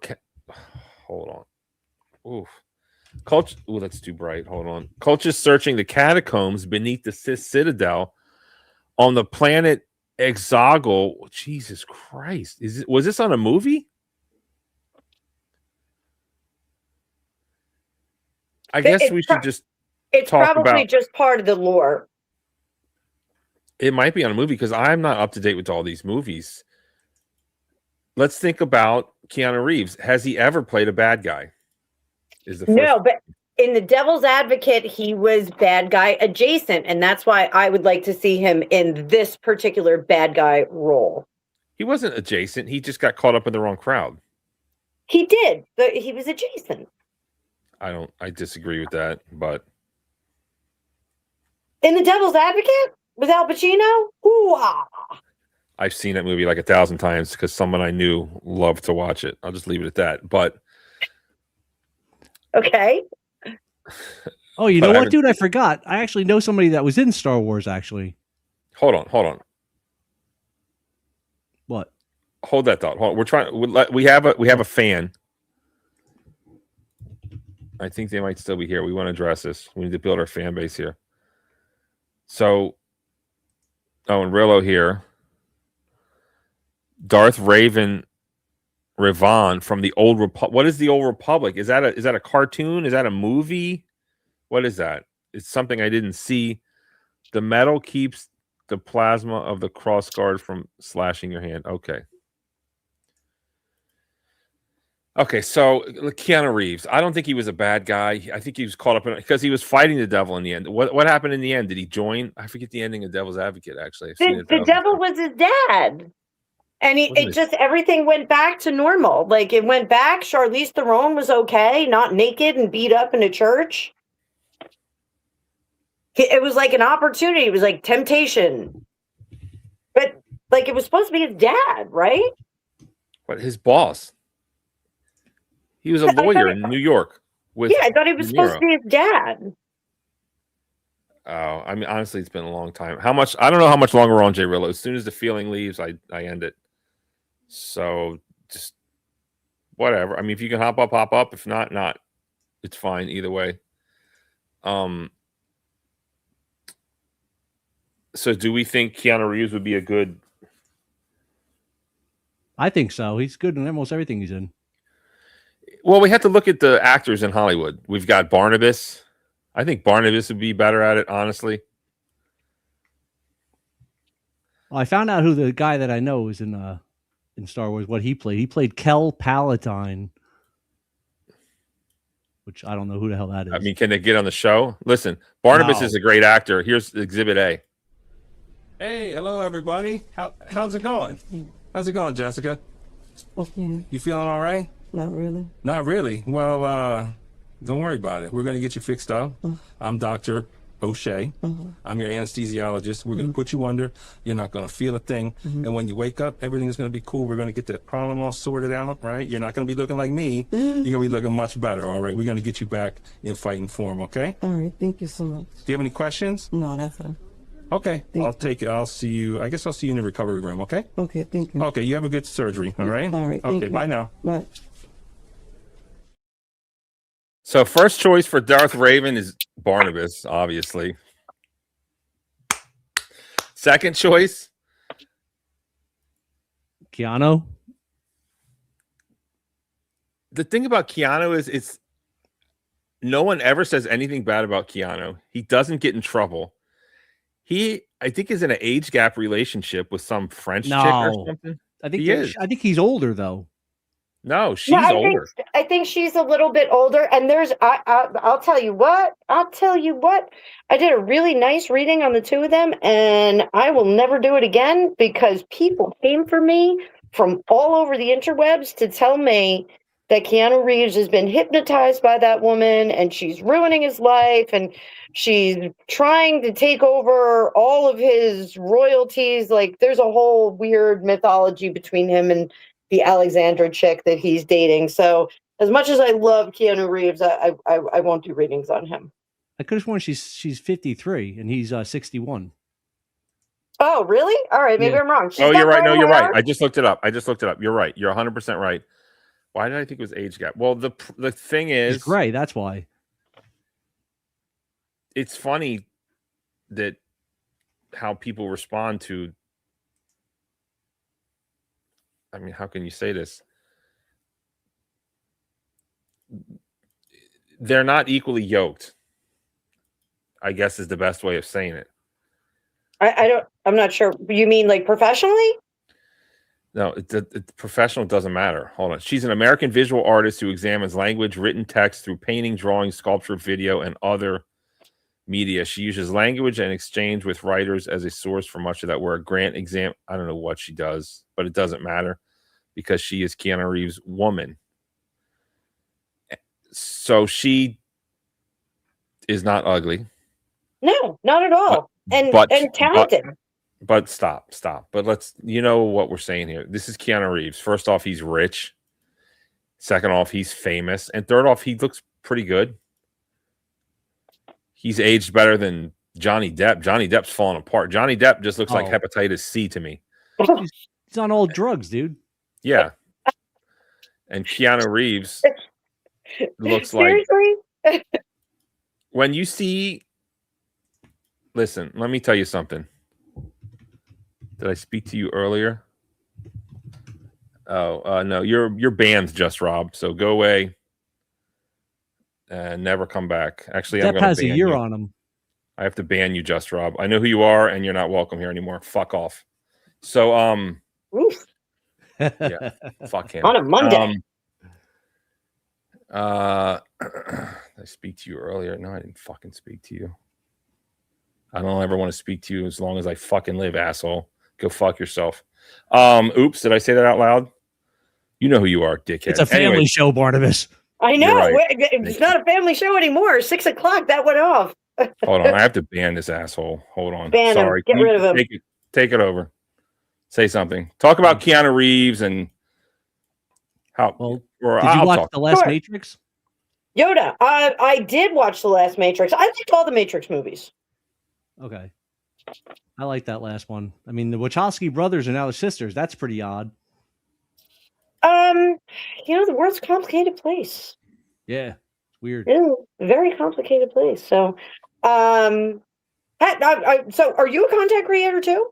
Oh yeah, I'm a metal detectorist. I do my channel Fun with Dirt. I just pretty much keep it on Ooh. there. Yeah, I've been doing it for like almost close to 15 years now. But I just go Dude, around New Jersey, Pennsylvania, New York, wait a minute. Connecticut. I'm in New Jersey. You don't sound like me. I'm from Jersey City, New Jersey, man. From Middlesex County. You Oh. don't sound like me. I live up in North Jersey now, so I'm like up in Sussex area. So I'm kind of Yeah. What's the coolest thing you ever found? Oh, yeah, just Rob, you're from. I know who you are. And I know where you're from. You're from Jersey too, actually. You're Oh. from some fucking shithole called Sorry, what's it called? I'm sorry. Keep going. Oh, Did you get rid of him? I'm trying. I'm out of practice. So the best thing I found was a 1911 20 gold coin, 20 francs. It was gold coin from Switzerland. So that was pretty cool. That's a neat find. Yeah, it took me like 6 years to find a gold coin. So I mean, I find silver coins all the time, but I mean, like I like finding gold and silver. That's pretty much why I do it. But I find like Civil War stuff, Revolutionary War stuff. I've gotten like the belt buckles from the Confederate side and the Union side. So, Yeah. People still find stuff down here at Monmouth Battlefield all the time, just walking along. So I was actually in Tom's River for the past year metal detecting, and I found so much gold down there. So that was pretty cool. Just doing That's the because schools. we have little Pirate Island. We have that little treasure island down there. Oh yeah. Well, I go to schools like soccer fields and baseball fields and stuff where you basically around the baseball diamond you find so much gold and silver because people diving and stuff and losing rings and stuff. So Really? yeah. And I Huh. also do like battlefields and stuff and generals' houses from the Civil War because I'm like right up near I guess like Warwick, New York, where like the 94th Infantry fought. So it's pretty cool. We should do a collab. I do. I'm a psychic and I do remote viewing. Oh, that's cool. Yeah, we can see if we can locate you a little treasure. There was actually there's some treasure hidden in New Jersey or whatever, but I don't know if it's like lies, like the like that island up there in like Nova Scotia, the curse that was that Oak Island. We have the Crabtree Island over here in New Jersey.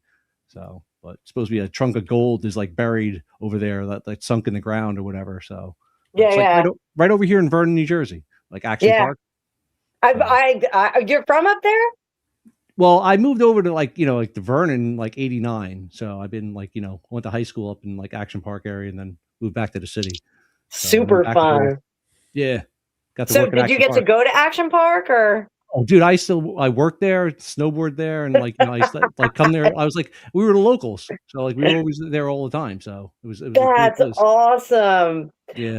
I have an 18-year-old. I have two kids, but I have one 18-year-old, and we were telling him about Action Park, like what it was back in the day, and he's just like, I missed out on all the cool stuff. I'm like, don't worry, there's plenty of cool stuff for you. So. Yeah, it's Mountain Creek now, I think, or maybe it called back Action Park or whatever. But that place was awesome. I'll say that. And then they had the Playboy Club right down the street from it, where Hugh Hefner had all like the Playmates and stuff like that at a hotel. Yeah. So it was like a party zone. My favorite thing was the Fest House, the Oktoberfest house.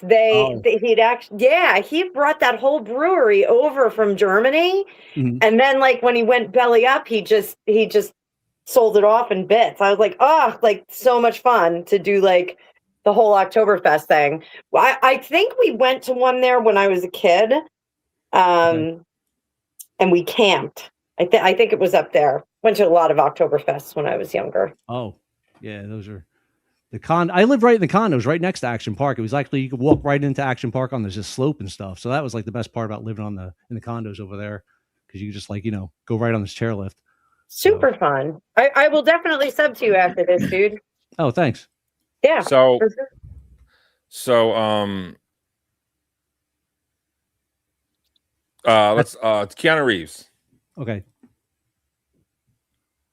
people are just mad at this woman, Alexandra Grant, because she's just not as yoked as Keanu.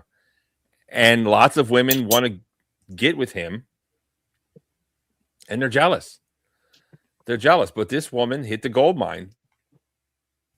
She does something right that other women can't see, because lots of women want Keanu Reeves. And shout out to Keanu Reeves. Everyone talks about how nice he is, and they catch him on the subway in New York. Look at him. He's helping an old lady across the street. He's giving up his seat. Apparently, he's like the nicest guy around. So you're not even allowed to say anything bad about Keanu. Do I think Keanu's... I don't have a problem with Keanu. I think he's great. Do I get excited when a Keanu movie comes out? No. Do I like John Wick? No. It's like karate and guns. It's just over the top. It's cool. Johnny Mnemonic was awesome. I have no idea what that is. You don't remember Johnny Mnemonic with Keanu Reeves? No. I'm not like a huge fan, but it was I'm the not... first Matrix type. It was like a Matrix thing. It was all computers. Well, send me a link or something. I never Ice heard Cube of it, was in it, I think. Or Ice-T. Probably why I didn't see it. But who do we want for Star Wars movies? Like, what men are out there besides Barnabas? Dolph Lundgren would be good in it. Dolph Lundgren actually would be good. It's time for him to... Is he still working?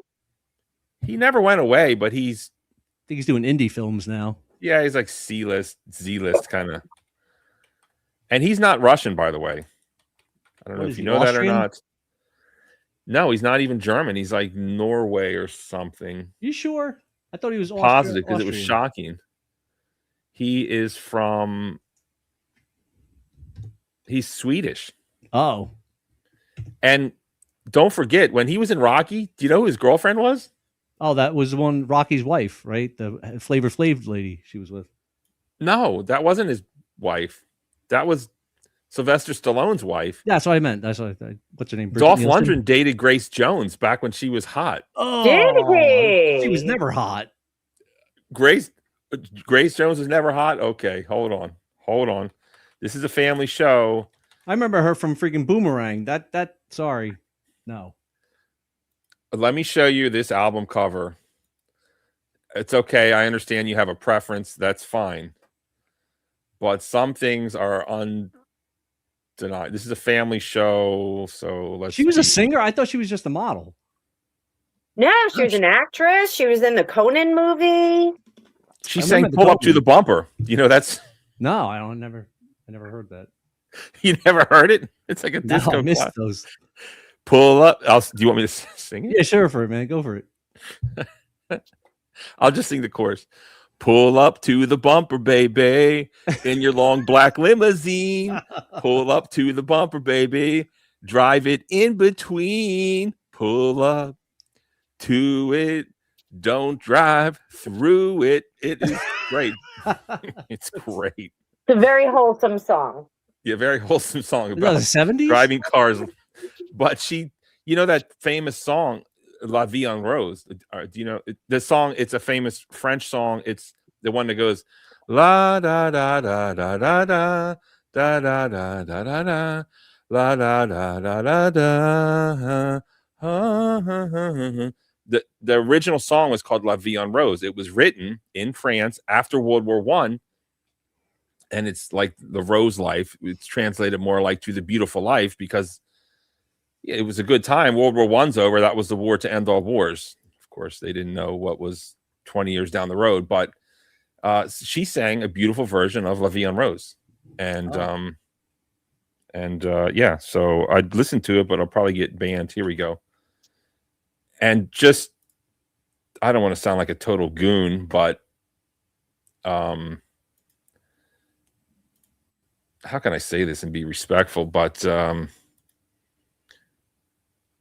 you look at Dolph Lundgren, even Rocky talks about it. He talks about how he was jealous of... Oh, you can see why. I mean, Rocky's a midget. Yeah, Rocky's a midget, and of course, Dolph Lundgren had, a great like body. Aryan freaking, guy. Yes. Yeah, he was. And then when you look at Grace Jones, do you see that? That is, come on. She's got a nice body. I'm like, she's trim and stuff like that. But I mean, She just seemed too masculine for me, like her voice, like when Well, she was in yeah, that. no, Boomerang. I mean, yes, but anyways, they were in love. Dolphin. That's crazy. It's just interesting to know that. It's like Seal and what the hell was that? That actress. And Heidi Klum, yeah, Heidi Yeah. Klum. kind of is. It kind of is. Dolph and Grace Jones. Grace Jones is still out there getting it done, singing topless. Yes, she does Wow. that. She was good in Boomerang. I thought that was a pretty funny movie that she was in. You know, I never seen that movie. I didn't. You remember her cologne that she had? Her perfume was named. Again, never saw the movie. And did you remember what her perfume was named? I do not. I did not Oh. see it. Oh, it's called. Oh, it was Steel V Word. It was what? Steel Vagina. Bro, That was the name of her perfume. Sounds uncomfortable. should Yeah, I see that? Should I see that movie or not?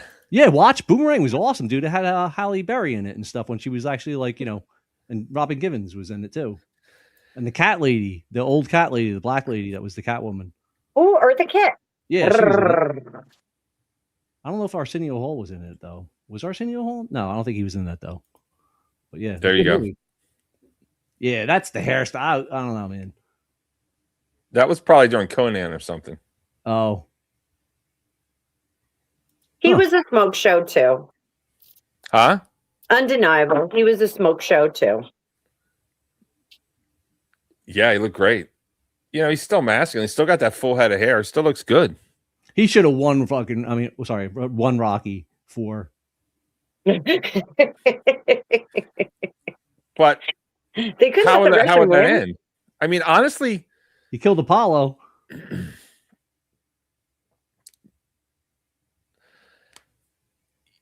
let's remember. Let's briefly talk about Rambo 3. I know it has nothing to do, or it does have something to do with Star Wars because Mujahideen Taliban. But Rambo 3 came out I was just watching Rambo. when Russia was in Afghanistan, and as soon as the movie came out, Russia was like, "We got to get out of here. Rambo's coming." and then he made Rocky, and it was kind of a nice movie. It was a great movie, honestly, but it was kind of a peace movie because remember the end? He's like, "If y'all can do it, and then we can do," and it's like it was really. I think Rocky We can all 4, change. it ended the Cold War until was- like it didn't because now all of a sudden we don't like Russians because of Ukraine or something. Whatever. They changed actually the Russian in like the newer. I think it was like the Creed movies. To he was from the Ukraine now. Dolph Lundgren. Ukraine was. Yeah, but he was from Russia. Moscow in the freaking movie. In the original, But is his son in the movie or is it the same his guy? I don't son. know. It's this, he's training with his son, Dolph Lundgren and stuff to fight. I guess it's Carl Weathers' kid. Horrible movie. I watched it over the summer. It was horrible. Wow. And his son's like jacked. He's like twice the size of like Dolph, like shoulder wise and stuff. He's just like a steroid freak. And Carl Weathers' kid was like tiny. They were trying to like make it like I guess it would be like the David and Goliath story or whatever. But yeah, it was not that good. But do you think Stallone or Rocky was responsible for Apollo Creed's death because he actually could throw the towel in and he didn't? I think the brain bleed already happened. He probably died of a brain bleed and But he could have thrown the was- towel in when he was all right. When he was saying don't throw the towel in, he was kind of Yes. cognitive Should there. have thrown the towel in. Yeah, I would. obviously he should have thrown a towel in. And the funniest part about that was it wasn't even like a real fight. It was pretty much like an exhibition. So it's like, why wouldn't you throw the towel in for an exhibition fight? Well, You know? he was like, He's fighting a freaking giant. yeah, but come That was all on. roided These up. boxers are not the same as you and me. You don't want to lose on that stage. And the thing that I don't understand is how is Apollo and Rocky, how are they friends after he beat him? Like, doesn't he want his belt back? Like, that's the thing that kind of. Well, I guess he proved them, I mean, he was retiring right afterwards or whatever, didn't he? And then the only time he came back was to fight what's his face. But he Oh, trained was him he- for Mr. T's fight, Apollo. No, I remember that. Clubber Lang. I think he felt bad for him. Felt bad for who? Rocky? Yeah. because he's unsophisticated and stupid. Yeah, he didn't know how to really fight. He just would lead with his face. Hmm. You know, he had like a Frozen shitty again? record. Why am I frozen? You're You're not not frozen. frozen. I'm not. Sometimes it moving. goes on, Okay. but I love that his. It's sad, but I love the realism in that he lost all of his money and he was in a restaurant and his wife died of cancer. well, that was because of bro, Paulie. Yeah, Paulie screwed him over. But it's like it's such a Happens. yeah. No, that's what happens in real life, and it's just I mean, look at Mike Tyson. Rocky. That was the best movie. It won the whatever in 1976. FYI, the year before Star Wars. And Rocky's a great movie. It really is. And the fight scenes are the worst. But it's just so interesting that whole life has got to be difficult. But Which one was your favorite? well, the first one's the best one, hands down. You didn't like the fourth one and like the fifth one with Tommy Morrison and Dolph Lundgren? I forgot Tommy Morrison was in that. Yeah. But the first one's the best because he's poor. He gets an advance on his paycheck. He blows it all on a Trans Am. I mean, Well, he was poor in number 5 too. He lost all of his money because of Paulie. no, but it's the first one. Usually the first movie is the best, and it is. It is. It's great. I thought it was just interesting to see his kid come back and stuff like that, and like like have to like go through the same crap that he went through and stuff, like And then Tommy Morrison, I guess, like kind of ruined it for him, but that was pretty interesting how he trained him. It was like Rocky's robot, Well, his kid wasn't a fighter. His kid was a rich kid. yeah. So and that was the whole. It was like a father-son movie. That was really his son, and his son died. By the way, Morrison too. What'd you say? Morrison Well, also. we know Morrison died, but Rocky's son died, and then he has an autistic Yeah. Does son. he? I didn't know that. He's like nonverbal. He never comes out. Yeah. I think he's in like a home or something. I think So Paulie that's just died too. Stallone. First I think son. Paulie just died too. Paulie was a Okay. real fighter in real life when he was younger. Well, that makes sense. Sage Stallone, 76 to 2012. No, he's since passed. The oldest son. Oh, wait a minute. His daughters are the ones that are out there. No, that was the one in Rocky. What was You're his thinking first- about John, what's his face? That freaking bald guy. Travolta. from Walking Back. Yeah. His kid just died. That was like Down syndrome or whatever, or autistic. Hey, here's an unexpected segue. What's going on with all the Scientology buildings? How come the handles are off the doors and they're all locked up? What's going on with that? The kids are pulling it off the handles. That's why. They're doing Should we watch? Scientology runs through the place with midgets too. What? You never What? seen the Scientology runs? They get they had one. It was like 50 kids. One was dressed as Jesus, and the rest was all like other characters. And they broke the door and ran through it to see as far as they could go. So they're getting like security and stuff. now. That's what these TikTok kids are doing. 'Cause I'm just aware of this morning, and I'm like, hilarious. what is going on? Yeah, they had midgets do it. That was even funnier when midgets ran through it. So Hold on. I need to Hi. figure out what I really need to know what's going on with Sylvester Stallone's son. he's dead. No, he has two sons. Well, he's got like 3 daughters too, I think, and they're the ones that are famous. Sergio Stallone, 79, second son of actor Sylvester Stallone, and ex-wife Sasha Zach. He played the infant son in 79. He's still alive. I don't know, whatever. So we want to look. Okay, so we're going to shift into. So I know that Scientologists are the boogeyman, but I want to maintain a standard. I don't think they're any more crazy than Catholic Church. I don't think they're any more crazy than mosque. I don't think they're any more crazy than any of these Jehovah's Witness religions. And religion is important. Have you watched any and like videos on them and stuff about what they do to their like I guess followers that have to? Like, I've stay seen out it. for, like, I've seen the 10 hours a day? documentaries. It's crazy. But when you look at Catholic Church, we've got priests that love little boys. Oh, And what? What? not every church does that, Barnabas. It's a high propensity. It really is a place to go if you like little boys. I'm just saying. But it's not part of the theology. It's not baked into the theology. But it's Like, happening. Okay, it's happening. Yeah, but it's happening in any organization. Same thing, Boy Scouts of America. I just want you to know, and you might want to do the applause, that the Star Wars expert has arrived back at home base. The only thing I know is I know nothing. He said the Alright, only this- thing he knows is he knows nothing. He's lying. Yeah, hold on.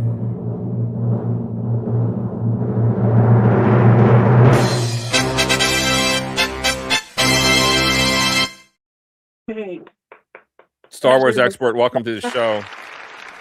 Yeah, you fucking rule. Okay. Okay, Greg, earlier we were talking about, I mean, the title of the show is Star Wars has always been woke and kind of anti-male, quite frankly. And this is evidenced by the opening scene to the original movies, in that Darth Vader is trying to rescue his daughter from she's like Patty Hearst. She's like Patty Hearst with Stockholm syndrome. And it's true. She got taken in by the rebels. I'm like, you're Patty Hearst. Hold on. You gotta get him on the mic. The mic is choppy. Get him on the mic. Okay. And I think that it's propaganda against men, against order, and it's been a pro-liberalist kind of vehicle to disrupt specifically Gen X's mind on up. And when I look at what the rebels, they're rebels. They're like Taliban. They're like Mujahideens. They're like ISIS, ISIL K. What do they even stand for? And when you look at their leader, Mon Mothma or whatever, it looks like Ursula von der Leyen, some freak that's in charge of the European Union. And when I look at the Empire, we've got, and the Empire needs help with their branding. We're not going to call it the Death Star. We're going to call it the Stardust Rendezvous or something. Well, the original project. Hold on. We've got Darth Vader decked out in Hugo Boss like clothes. They're looking good. There's no litter anywhere. When you see these planets, let me finish. When you see these planets, we have children in pod races, and they're children slaves.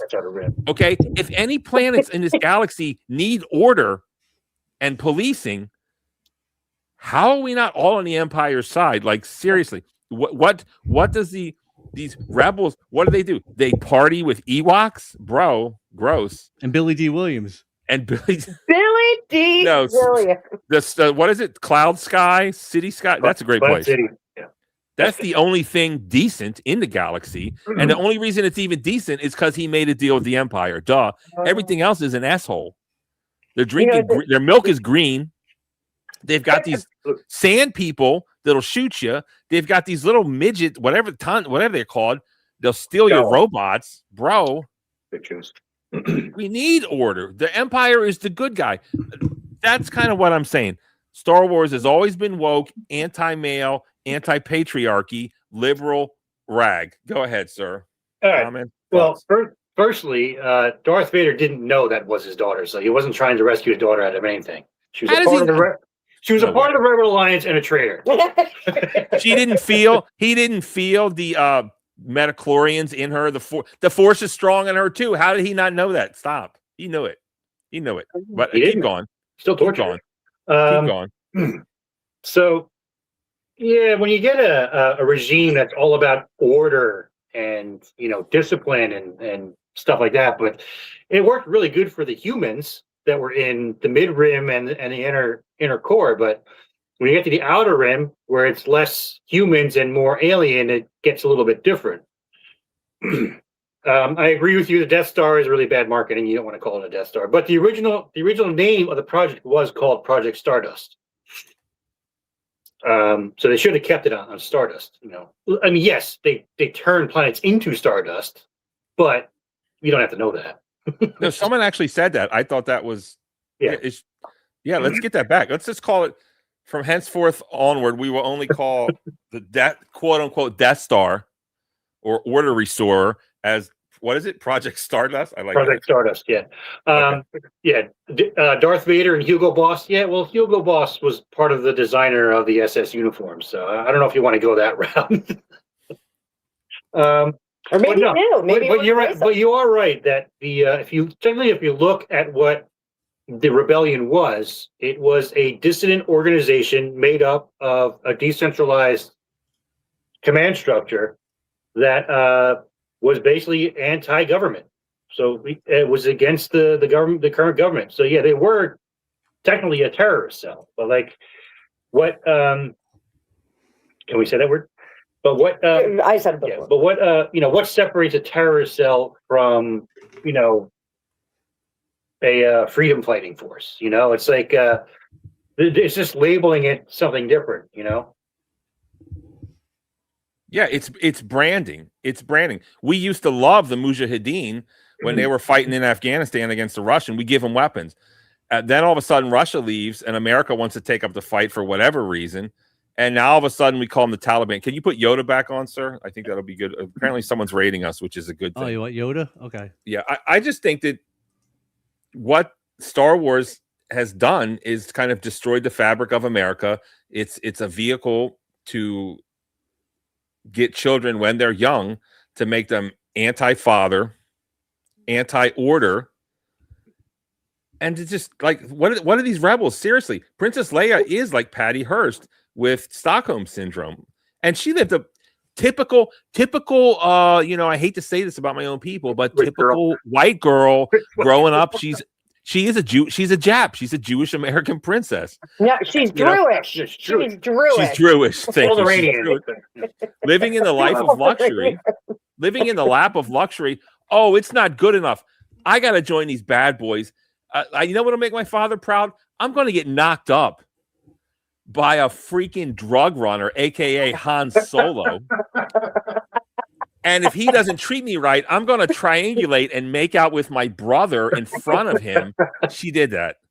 Sick, disgusting, vile, and gross. We need the Empire to put some order in the galaxy. And it's a mess. But the thing that made me come to this was I'm trying to watch the new Star Wars. I'm trying to, I watch Mandalorian, and it's like, it looks cool. That Boba Fett, whoever invented that Boba Fett costume is like, bro, you're on point with that. It's got all the elements. It looks good. But when you watch it, it's just like, what is this? And then we got Fat Jedi Knights. We got DEI higher jet. It's like DEI got a hold of the Jedi Knights. It's like, bro, come on. It's bad. But then when I look in the old days, bad enough that Mark Hamill, aka Luke Skywalker, the dude was like a twink, right? He's like 90 pounds wet, and it's just a disaster. That's kind of where I'm at with this. That was the issue. So I wouldn't say it was anti-patriarchy, because the whole point of the original trilogy was the redemption of the father. And it's all about finding his father and trying to get him to correct his ways and stuff like that, and that it wasn't too late for him. But that's the problem. That's the problem. They're saying what's wrong with the father? He killed kids. Those kids, unfortunately, they had it coming. To make an omelet, you got to crack a few eggs. All right, we got some very special guests. Oh, we got lots of guests. You can't make an omelet without cracking a few eggs. Shout out to Talcott. Appreciate that, my dude. This is the Barnosphere. Today is May 4th, so May the 4th be with you. But what I've determined is that Star Wars is an anti-male, anti-patriarchal, pro-liberal, basically Antifa type of movie, because that's what it is. If you put it in today's terms, the Rebel Alliance, it's Antifa. Or it's a communist revolution, depending on how far back you want to go. So, but let's get to it. Hold on. We got a lot of people coming up. Yep. I think I would take you more seriously if you wore that outfit you had last time. You look pretty much right on with Han Solo costume, sir. It was like Han Solo and a little bit of Luke Skywalker. Can you wear those boots, bro, and that belt? That would be great. That would be great. All right, let me let the stars up. Thank you for the raid, Talcott Legend. Here we go. Welcome to the show, everybody.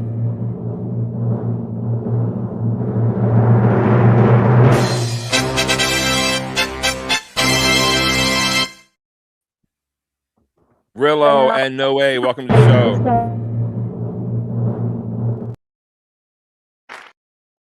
Hello. Hi, how are you? May the fork be with you. I didn't know. Hi.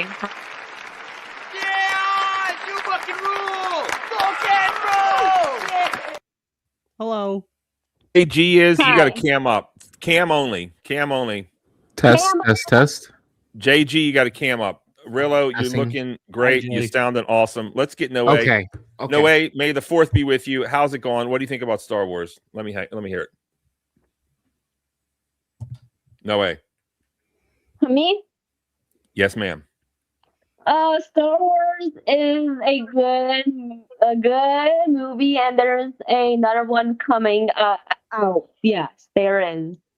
I want to see that. That movie was good, and I like baby Yoda. It's so cute. That little thing is so cute. Thank Yeah, you. well, you know, I tried. your little Welcome. stars are golly gee, look what we have here. Maybe do you want some alone time with Yoda? Sure. Hi, Yoda. Hi. Hello, Noel. How are you How are today? you? Hey, Yoda, so cute. You're so cute. How was your day? Good? I was all right. You know, I mowed the lawn, just, you know, fed How the was cat. that? How I was was all that? right. Lots of ticks outside this time of year. JG. Hey, JJ. Welcome to the show, JG. Nice to have you. All right. Thank you so much, Noe. Well, final Oh, question it's- for you for the it's moment. Noel. What do you think of Princess Leia, Noe? Is she is she the type of Um, woman that women should look up to? Stuck in the middle. I don't know much about her, but I know much about Baby Yoda. What's your favorite part about Baby Yoda? Everything. His voice so cute, and his like. I wanted to hug him so bad. I want to hug him. Put me next to him, please. Okay, sure. Yoda looks like he stinks, honestly, but let's go. Okay, Jay Rillo. Hello, I don't know if you hello. heard before, you heard earlier. I really think heard everything. that what I am heard everything. positing is that Star Wars is a vehicle to attract children and change us to the point where we are anti-patriarchal, anti-father, right? Because what was Darth Vader doing? He was just disciplining bad kids. Yeah. Yeah. All And right. we Well, want to blame the father for everything. And you know, once you reach a certain age, you're like, oh, I understand what dad was doing. He loved me. He wanted what was best for me. And discipline is not always pleasant. It makes sense now. But Star Wars is like, oh no, the father has to change. Go ahead, sir. Anything you want to say about So, Star Wars? I'm dying to know. I mean, plenty. I wish I could have rolled the tape back, and I wish I was taking notes. But I listened to pretty much everything. It's not anti-father or anti-patriarchal, simply because throughout the entirety of the original trilogy and the original trilogy that we know of that was in the 70s and 80s, the entire time Luke was enamored with the idea of being able to meet his father, being able to see his father. Not only that, but when he learned about his father through Obi-Wan Kenobi, even his father's passing, that made him want to meet him even more. Even after he learned that Darth Vader was his father, he still wanted to help him to come back to the light. He still wanted him to seek redemption. He still wanted his father's love. And the father even decided to help save his son, Luke, sacrificing himself to defeat the Emperor. That's the monarchy, by the way. You didn't know that the Empire was a monarchy because an emperor is a monarchy. But because Darth Vader did that, he showed in storyline that, yes, the father who had done wrong can still seek redemption because of the love of his son. So it does, in fact, reinforce patriarchy. It does show love for the father. In fact, it does that primarily. The only time it doesn't do that is in the latest trilogy because they want to make it into a matriarchal situation. It reinforces the patriarchy, reinforces masculinity in the first trilogy. It even does it in the prequel trilogy, actually. It does it very well because in the entire time you see that Anakin, even though he doesn't have a father because he's born of the Force, still looks for a father figure through Obi-Wan. I forgot. We know that in the second movie. In the second movie, when the two of them are talking in the Attack of the Clones, he even says, Obi-Wan says, Anakin, you're going to be the death of me. He says that right around the time, actually, when they're going to go, when they're on Coruscant searching for the assassin, he says, Anakin, you're going to be the death of me. Anakin responds with, Obi-Wan, don't say that. You're the closest thing I have to a father. So once again, in the prequels, it even reinforces that Anakin was still looking for a father, so it reinforces the need for patriarchy. It shows that there is a patrilineal succession. In fact, if you look at the Skywalker lineage, okay, everything, even if you go through Legends, everything in the Legends canon, which should still be canon, and Disney's bullshit, it all is patrilineal. Everything is patrilineal, okay? It's still even in the novels show that it's meant to be masculinity, it's meant to be the father, it's meant to be family. It holds to traditional values. Now, your concept that the Republic is meant to be this liberal ideology, I can understand what you mean by that. And you're saying, well, it's a democracy, they call it the Republic. But George Lucas had based that off of the United States. We live in a democratic republic. Yes, when you were talking about her, I knew exactly who you were talking about when you mentioned Mothma. She gave up everything, by the way. She gave up everything for the rebellion. She gave up her wealth. She gave up her career. Her way of life was gone. She had to live inside of bases. That's just the truth. That's not me caping for her. Okay, because my point still stands that she gave up everything for the rebellion, for the new republic to emerge. Okay, so it's not like she didn't sit there and didn't do shit. Okay, because if you watch the shows, if you'd watch Endor, you'd understand that while she was still in the Imperial Senate, she's still trying to funnel funds to what was an emerging rebellion in order for them to have enough funds to be able to fight against the Empire. I've rambled on for quite a bit now. I just wanted to be able to shoot my shot real fast because you said a couple of other things that I think I disagreed with, but I can't remember off the top of my head. I will let somebody else either retort against what I had to say. Hold on. If you want to, Barney, you can. Go ahead. I forgot that Anakin's mom, this is a family show, by the way. I forgot that Anakin's mom was really claiming immaculate conception, bro. Like just some evil seed just swam up her, bro. I mean, if ever we needed a Maury Povich, it was back on Tatooine. Like, they mentioned that in the first movie. They mentioned that that Anakin was born of the Force. There was no father because Anakin was meant to be the chosen one who would bring balance to the Force, which he did, by the way, because the Force wasn't balanced. There were thousands of Jedi and 2 Sith. The Force was out of balance. Now, it was, in fact, Luke's job to show that the Force was not good nor it was evil. The Force was the force that animated everything. It penetrates us. It surrounds us. It's what's made of us. The Force is everything. And he was the one who was able to determine. Of course, this is Legends, by the way. They don't do this in the canon, in the movies or the show. In Legends, in the novels, it shows that Luke had, once he created the new Jedi Order, that the Force is not good nor evil. It is what you make of it. We determine what the Force is. The Force is just what it is. It is the Force. It is life force. It almost sounds like blasphemy, honestly. It's that Virgin Mary kind of birth. It's just such nonsense. And if no one knows who this is the leader. If you're going to join the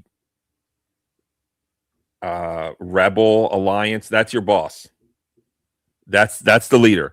That's the one who says, go blow up the Death Star, which was originally called what? Stardust what? Project Stardust. Project Stardust. She wasn't the only leader, though. There are multiple leaders. She was not the only one. No, she's the ultimate leader. I read it. I just read it now. I know, but she was not the only one, though. I'm saying, though, if you go throughout the canon, she was not the only one. She eventually does die. Okay, she's not the only leader. If I have to keep in mind, I want to argue against the point you made real quickly because you said that the Republic was no different, or that the rebellion was no different than the Empire because they had a military government. Keep in mind, Barney, that in real life, when these United States were being created under the Revolution, we had a military government. Because the commander-in-chief, before it was made the commander-in-chief was president, the most powerful member of our government was George Washington. Even over the Continental Congress. Agree with this. Sorry, I had to jump in. 100% I agree with you. I wanted to make that point to Barney. Thank you. Listen, I love America. Shout out to the forefathers. Shout out to the brave souls. Shout out to the German mercenaries who fought on our side. Lol, which is true. But you're lucky I wasn't alive back then, because if you think that I'm going to get my smoothbore rifle and stand in line and get blown away or freeze to death at Valley Forge just so I don't have to pay taxes without being represented. I pay taxes now and I'm not represented. You don't see me fighting the government.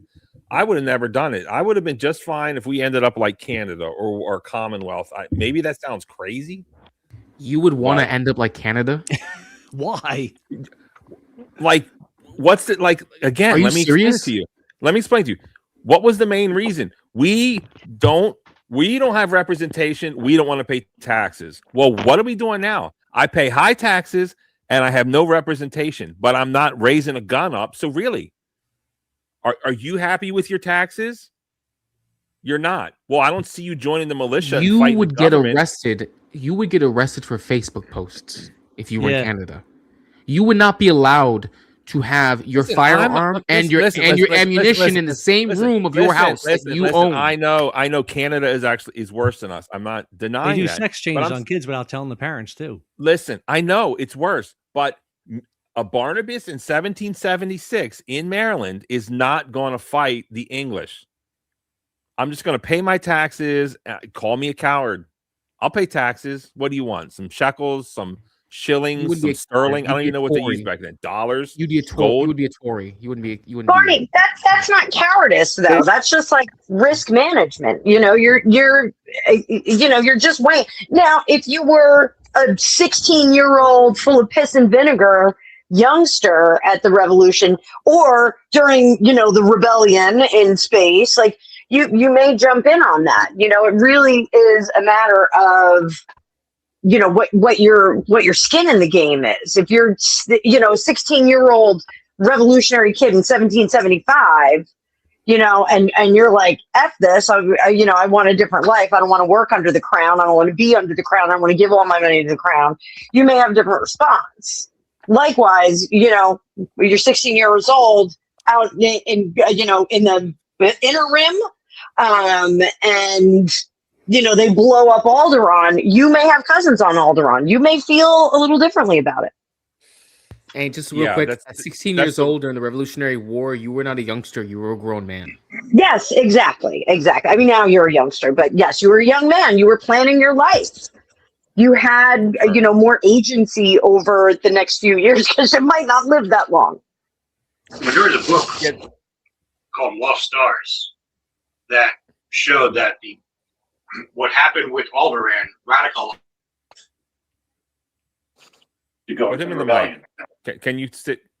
Alderaan, of course, famously is the planet. Then this is the thing I have a problem with the Empire. They blew up the planet. I'm totally against that. Just for the record.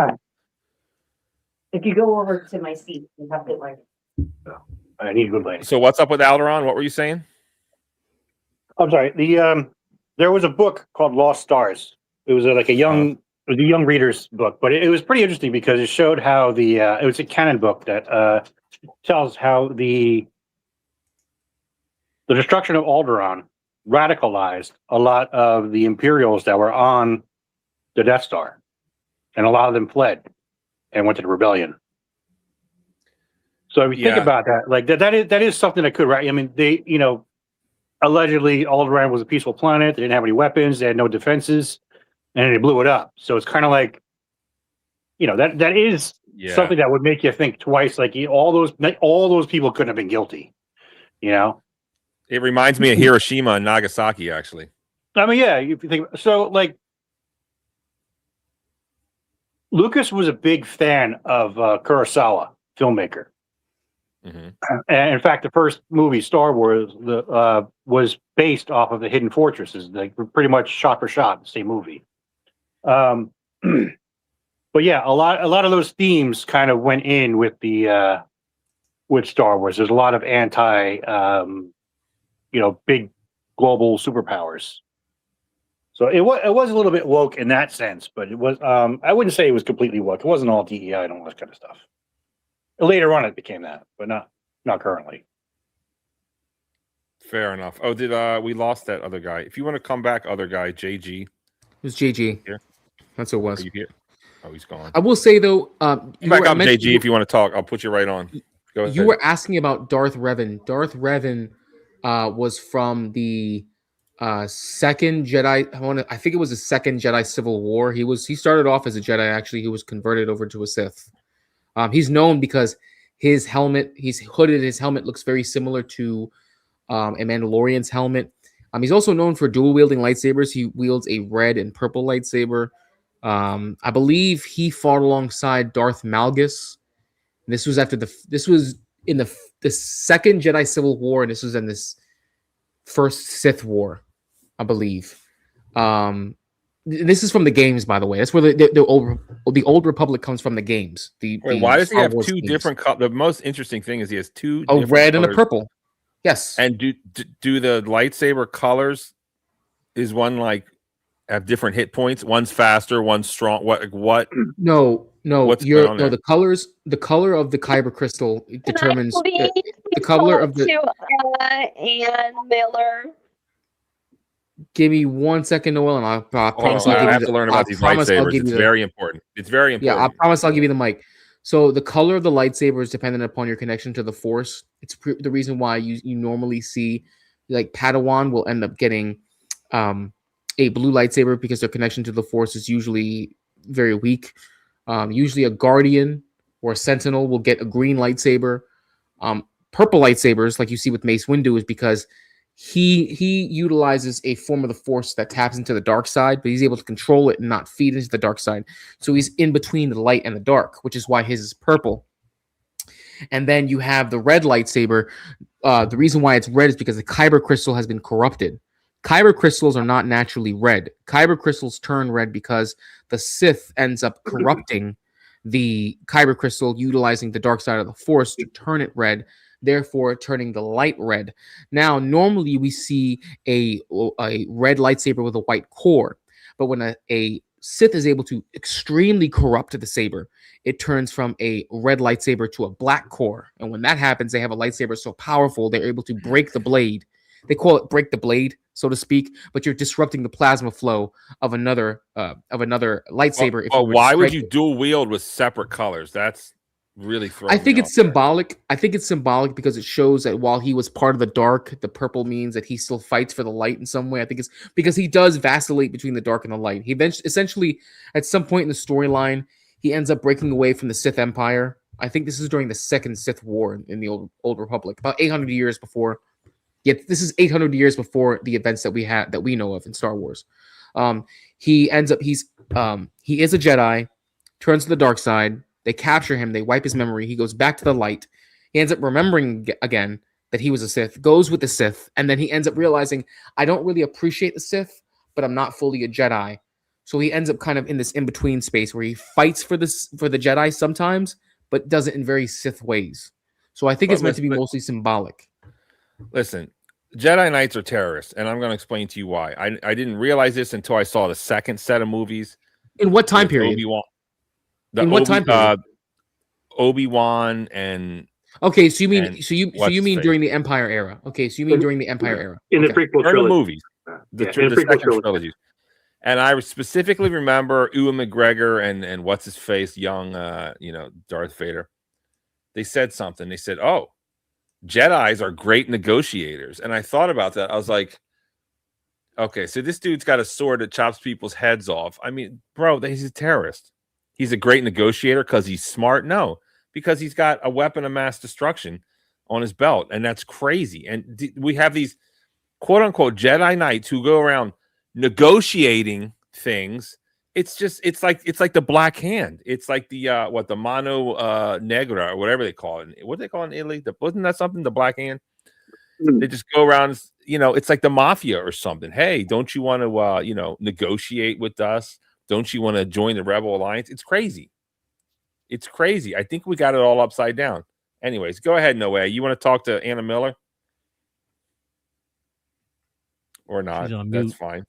Like the Anna Miller is still drying her hair, but did you want to talk, Noe? Yes. No, thank you. No, thank you. Okay, fair enough. I will say this. I do hope that at some point, if they ever decide to do another big lead up with shows and movies, kind of like in a Marvel style, because now the same. I was saying to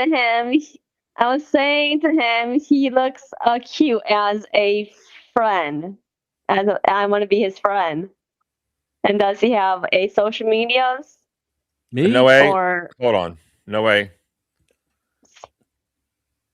I know you've watched a lot of Star Wars and it's giving you some bad ideas, but I need to explain something to you.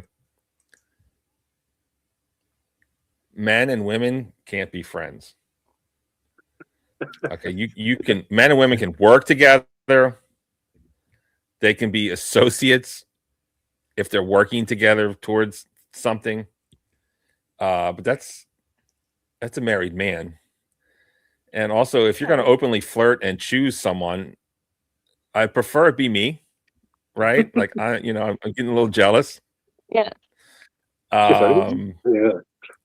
But yeah, I don't know. But let me ask him, Mr. Anna Miller.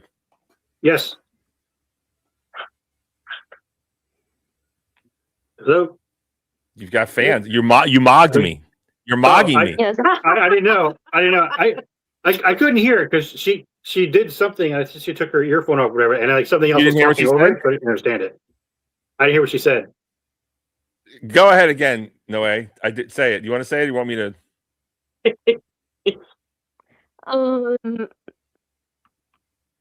Anna, do you know what just happened? I was saying. Go ahead.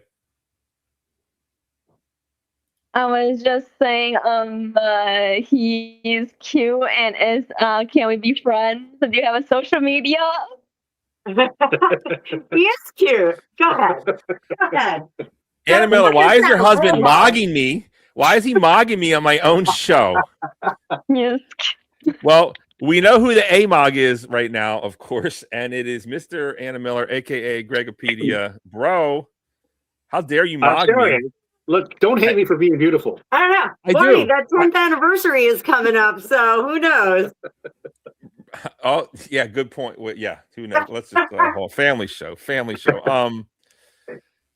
God. Alpha male of the group. Okay, well, it's time to go back to. I got to go back to the gym. That's the only thing that solves everything. Got to go back to the gym. Barney, if there's any concept, I've always seen myself more as a sigma than an alpha. So Yeah, but you're the alpha, bro. You came I'm up with Sigma. that BDE. I'm outside of You that. came up with the BDE, and the girls are choosing openly and flagrantly, bro. I got mogged so hard, but hey, the truth hurts. Good for you. Shout out to Gregopedia. The force is strong within you, sir. There you go. Yeah, you fucking rule! Rock and roll! Yeah. There it is. There it is. No, I don't think he has social media, but his wife has a social media. And Tell him you do have a channel. Golden Relics. Yeah, but I'm never on it. oh, Yeah, we're never on it. if anyone wants to check out a real alpha male, the best way to find him that I know of is on his wife's channel, which also happens to be the only tarot card reader that I ever. There it is. That's true. Trust. Fortune Cookie Tarot. Thank you. Annabelle. Thank you, Anna. Thank So, Noe, follow that channel. You see the link?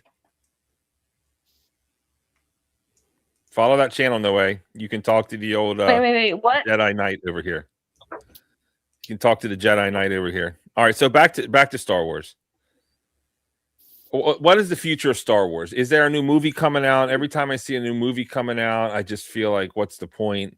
I'm not excited. You know, there is a movie theater close to me. Tuesday, it's $7. So the barrier for entry is low. It's great. I know it's in Baltimore, but it's not like some horrible area. It's great parking. It's very easy, very accessible. Inner Harbor's beautiful this time of year. No, but I'm just not like excited about it. Go ahead. Anyone? The Mandalorian. Mandalorian's a dud. Yeah, I don't know. So the Mandalorian's coming out, but that really doesn't affect the trilogies. The last trilogy, the sequel trilogy, did not go off very well. It was disjointed. They didn't have a plan, and it seemed like they wanted it to fail for some reason. I don't know why. But the woman that was in charge of it is no longer in charge of Lucasfilm anymore. There's another guy that's in charge of it who's really into the property. So hopefully it will be better, but there's no guarantee. The last one made was what? Rise of Skywalker? Yeah. Yeah, but that's a misnomer anyways, Rise of Skywalker, because spoilers for those of you who haven't watched the movie yet. Although I don't know how you haven't, because it's like shit's been I out don't for think like I saw it. 6-7 years now. But the Rise of Skywalker, I think, came out in 2018. And in the last scene, the reason why it's called The Rise of Skywalker is because of the very end scene.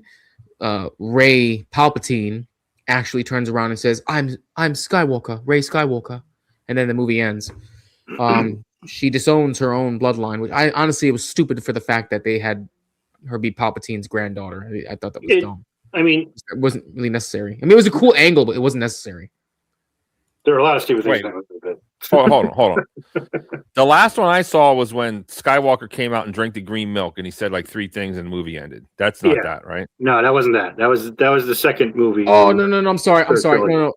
No. The second movie of the trilogy is The Last Skywalker. The third, the Last Jedi.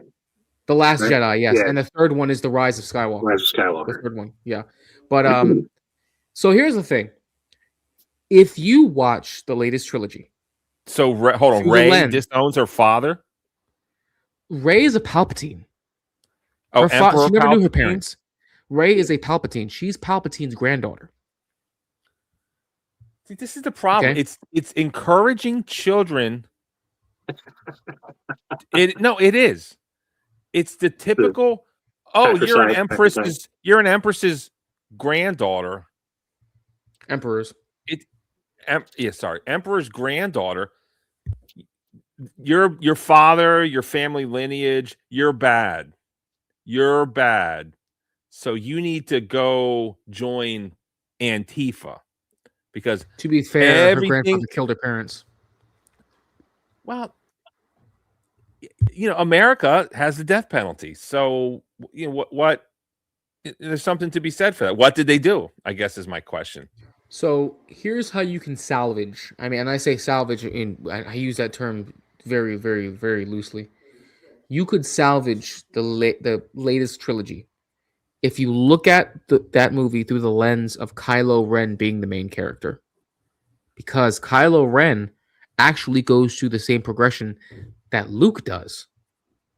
He actually does. He goes through the hero's journey throughout the entire time and loses when he should have actually have won both duels against Rey, and goes through death and rebirth at the very end of the trilogy. He actually fulfills the hero's journey. That's why I never watched. Should be the because main, but Kylo, even though he's a Kylo bad Ren guy, fighting should be the main character. Rey, the girl. Yes. I mean, come on, bro. I understand, but Kylo Ren should have been the main character of this trilogy, and it would have. In fact, even if that wasn't the case, in the second movie, was it the second? Well, guys, anyone remind me which one was it when they had to find the Sith holocron? Was it the second or third movie? I want to say it was the third movie. That was The third movie. Okay, in the third movie, they had to find the Sith holocron and the ruins of the Death Star. When she goes over there, she ends up having a vision, and she has a vision of one of the coolest fucking scenes in the movie, actually. When she ends up seeing herself as a Sith with a flip saber. I was like, oh my God, I hope this is real shit. And sees herself sitting on the throne as a Sith.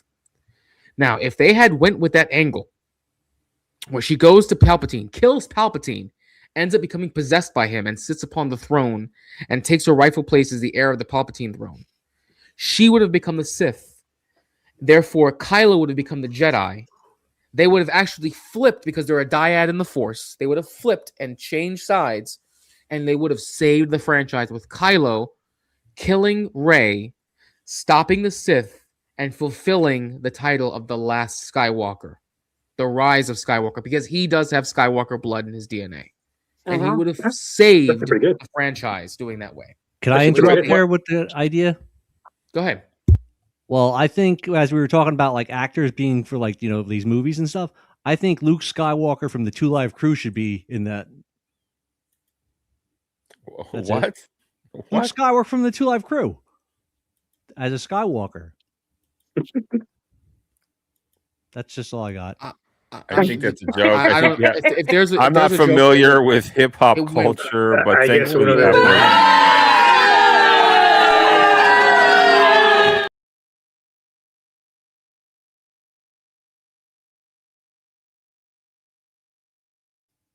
What is the Skywalker bloodline? Isn't Skywalker a adopted name, or was that his uncle? You're muted. Or something. I was muted. Oh, okay. Hello? Yeah, that's where I'll be. No, Skywalker is the last name of their family. Keep in mind, Shmi's last name was Skywalker. Oh, hold Shmi's on. last name was Skywalker. I don't even know who that is. You don't even know who Shmi is, do you? You don't even know who No. Shmi is. Okay. Yep. Shmi is Anakin's mother, by the way. That's Anakin's mother's name. It's Shmi. Okay. All right. It's okay. I got you. Don't worry. You need No, me. but the first time we're introduced to Skywalker, it is Luke. Is in correct in Tatooine. episode 4. Correct in episode 4. And Yes. that's his. Who was raising him? Was that his uncle? It was his uncle, his aunt and uncle. Step-uncle. Yes, it was Ben and what the hell's her name? Owen Ben and Beru. and Owen and Beru Lars. Owen and thank you, Owen and Brew. Thank you. They were- That's they why were- I'm thinking about Ben Kenobi. Yeah, they were Shmi Skywalker's stepchildren or Yes. stepson. Steps. So they were technically his uncle, but not really. But for practicality's sake, they were. Yeah. Practicality's sake. So And then- But did Go Luke ahead. have kids? Luke didn't have kids. In the legends, he does, but that's not canon. Yeah. So Okay. so Shmi is no, I'm not saying she's not an important character, but she's not really the main part of the Sky. The reason why Skywalker becomes such a good name is because of Anakin Skywalker, because he was the convergence of the Force. He was the chosen one, so to speak, and so his line has this crazy, ability to use the Force. So that's why the line of Skywalker becomes important. It's kind of like they're basically like the scions of Christ in Star Wars. Luke and Leia are the scions of Christ. Essentially. Yeah, basically. So, and depending on how deep you want to get into it, It's now, it's a granted- little bit too deep. That's what she said. That's what I Okay, said. well, listen. So if you were to go let's say we go full autism, okay, and we look at the actual legends on how we haven't reached that level yet. Oh no, bro, we're about to go beyond what we even thought There's about. so much okay? more autism to If peel back. you of it. think, listen, I'm about to take the autism meter here is I'm about to go to 12 now. Okay, in the legends, okay, in the actual novels for how humans were able to go to the galaxy that we know of. Okay, because earlier in the stream you said, is there only one galaxy? And yes, there's only one galaxy, and there are dwarf galaxies around the main galaxy, but we'll have to get into that later. The main galaxy that you know of in Star Wars, the one that's far, far away. Okay, humans had to get there somehow. In the legends, which used to be canon, humans actually were able to get to that galaxy because they came originally from Earth. They did. What ended up happening was that Earth was overrun by a malevolent AI that humans were not able to combat against. They lost the war against AI. So humans created an armada for them to be able to leave Earth and go somewhere else to try and find a new home. They end up coming across a time space, basically a wormhole that transverses time and space, and they get shot out of this wormhole into across the universe, into another galaxy that they're unaware of. And then an insectoid-like species ends up enslaving humanity once it gets to that galaxy because they have no way to defend against it. They get enslaved and they realize, wow, this species populates really fast. Go ahead. Humans in Star Wars are actually from Earth. Is that what you're saying? Yes. Well, in Legends, not in canon. Not in canon. Not anymore. This is Legends. Legends is from the novels. This is too much. Legends, This is too much. Legends. This is too much. Okay, listen. Legends. It used to be called the EU, the Expanded Universe. Disney calls it Legends now. Legends is everything from the novels. The novels has a ton of lore that is picked at and sometimes used and sometimes not. But keep in mind, I'm talking about the novels. All right. From the novels, humans end up going to the galaxy that we know of in Star Wars. An insectoid species, I can't remember the name off the top of my head, ends up enslaving them. This species realize, wow, this species breeds really quickly. It only takes them 9 months to have their offspring. They move really fast. And then they end up proliferating them across the galaxy. However, even though their slave species breeds really quickly, they get outnumbered very fast. And because they get outnumbered so fast, humans are able to rise up and they're able to get their freedom. And then from that point on, that's how humanity is so widespread across the galaxy of Star Wars. Because humans are the fastest breeding species of any species in the Star Wars universe. Wow. Yes. Well, that's good to know there. So the future of Star Wars. Have we learned from our mistakes? Are we still going to see these fat characters? Are we going to inject some masculinity into it? I mean, what's going on? Is that what? Yeah. Hold on. It sounds like we're all displeased with Star Wars. 50-50. Right? Yeah. What Not can all of make it. it better? What do we need to make it better? So the guy that's in charge now, Kathleen Kennedy, who is the executive producer of Lucasfilm, is gone. The guy Dave Thank Filoni, Dave Filoni, the guy who made the Mandalorian. They made a South Park about her. Which Yeah. pretty much summed it up. But so the guy Dave Filoni has done several animated series with them, but also he's the guy that was in charge of the Mandalorian, and then also the Ahsoka series and all that stuff. So all the live action series he was very much part of. They were all fairly good. So he has a good grip on what Lucas's vision was, because he worked very closely with Lucas when he was doing those animated series with him. So he has a pretty good idea, and he's got his own things he likes to push, but at the same time, it's not quite so woke. It's just more about sticking to the storyline. But do you think that I think the original Star Wars were woke. I think Well, it's I mean, always been woke, but it's gotten more woke over time. Well, yeah, I mean, it comes out of the 70s, which is all about, anti-war since Vietnam. And Lucas was a very anti-war person. But when you talk about the Jedi being terrorists, the thing was with his outlook on the Jedi was that they're basically monks. They were like warrior monks that basically ensconce Buddhist values. They took vows of celibacy, did they not? Vows of non-attachment. It's not the same. No, they didn't.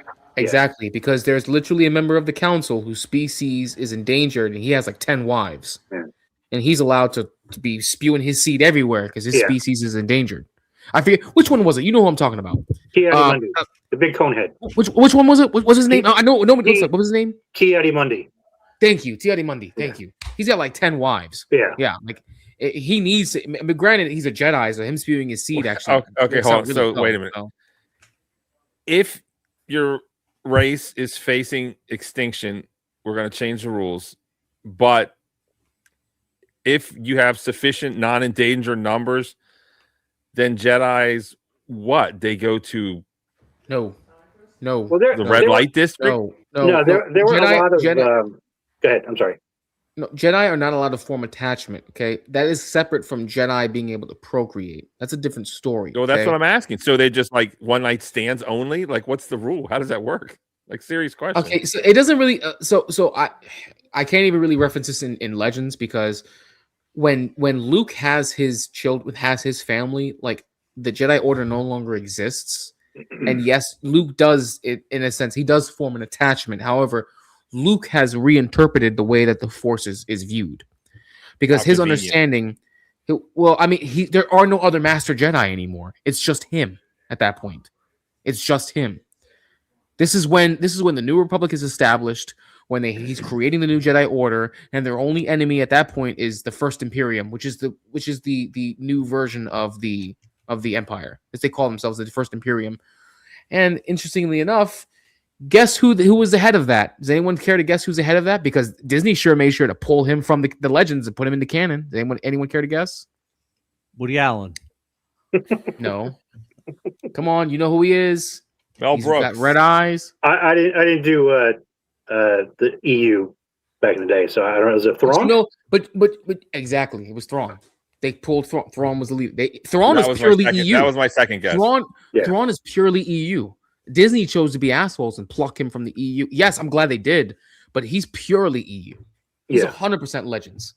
There's nothing about him that comes from any of the movies of the show. Okay, hold on. You're just way too far. So let's just pretend we're back in the good. When is the good old days of the Jedi? When is that? When was that? The golden age of the Jedi? Yeah. When was the golden age of Jedis? The Clone Wars was the golden age of the Jedi. So let's go back to the Clone War. Oh, this is before Order 66, right? Order 66. That was the height of their power. Got it. Yes. So let's go pre-Order 66. Jedis can't form attachments, but they can have fun.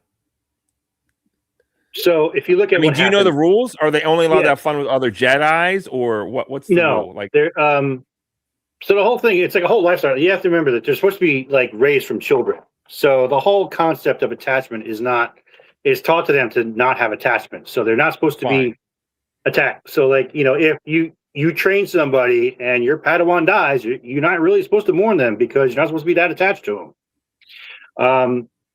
When you look at it, because Anakin was so old, he was like 5 years older than the normal Padawan. He already had his attachment. He had attachment to his mother. He had attachment. He had things he didn't like. He had, he didn't like Watto. He didn't like being a slave. He had too many things he already had opinions about. Hated sand. Yeah, hated sand. And so when he gets to be into the order, he sees himself as, one of the greatest swordsmen. And he starts getting too much ego. lol. Is that Too a much- pun? Yeah. Is too that a much- pun? No, not that. But he sees him. He gets too attached to certain things. He's attached to his ego.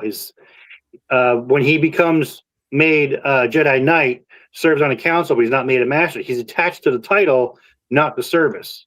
And when he goes and has a secret marriage with Padme, he's attached to her. Now, part of that is that they held him down.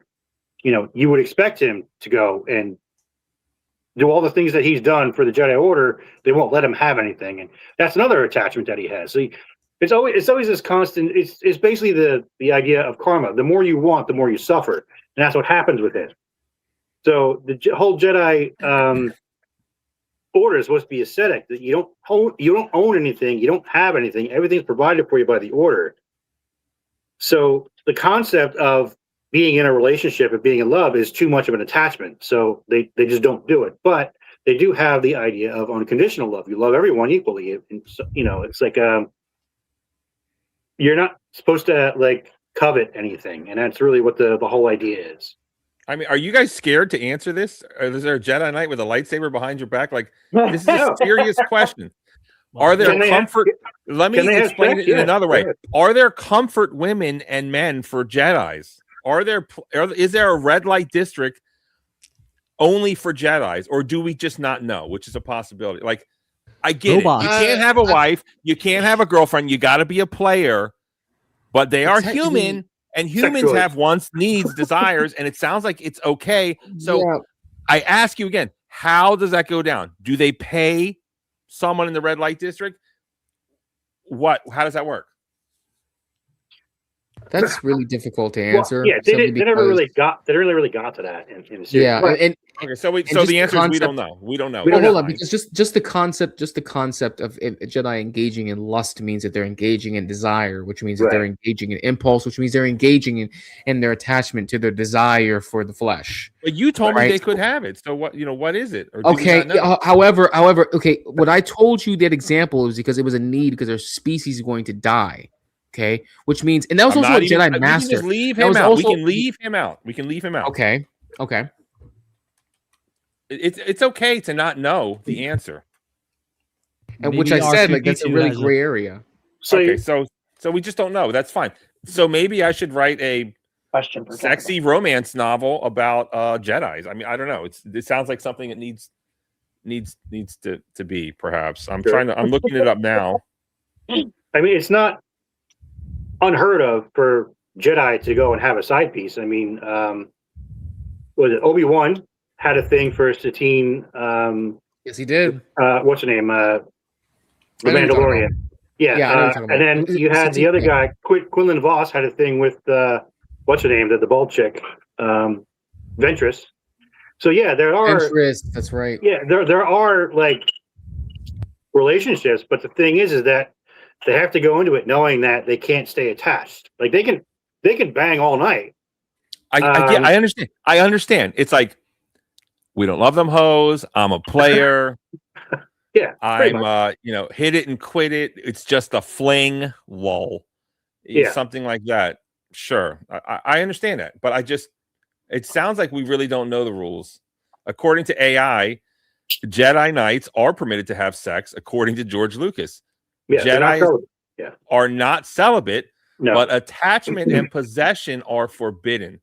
Casual sexual encounters are acceptable, provided they do not lead to long-term emotional attachment. This is funny, actually. Yeah, Possessive relationships Yeah. or marriage, They as can these hit are it and quit forbidden it. Yeah. by Jedi code. So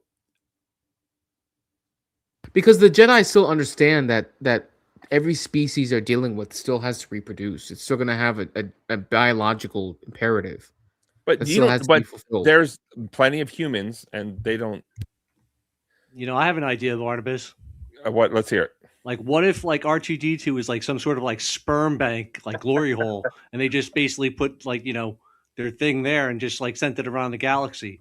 Got a lot of That shit's attention. crazy, bro. That's Or like the Jedi craziest sperm shit probably is really spoken. expensive, actually. Yeah. That's Think about and honestly, Lightsaber why would they bother fits doing right that? inside of him like a wiener? Why would they Isn't bother it? doing that when they could just go to Camino? I The don't know same what that exact is. shit. Camino Well, they- is the cloning capital of the galaxy. Yeah, but Where it got blown up. they have issues with cloning midichlorians. Oh, can you clone a Jedi They Knight? Did they They ever do that? You can. Yes, they have actually. Well, In Legends they did. In a new, Well, in a new, Legends- yeah. Yeah. In a Yeah. new canon, they were having difficulty with it, and that's why when it gets Yeah. to the third one, they finally have a clone of Palpatine.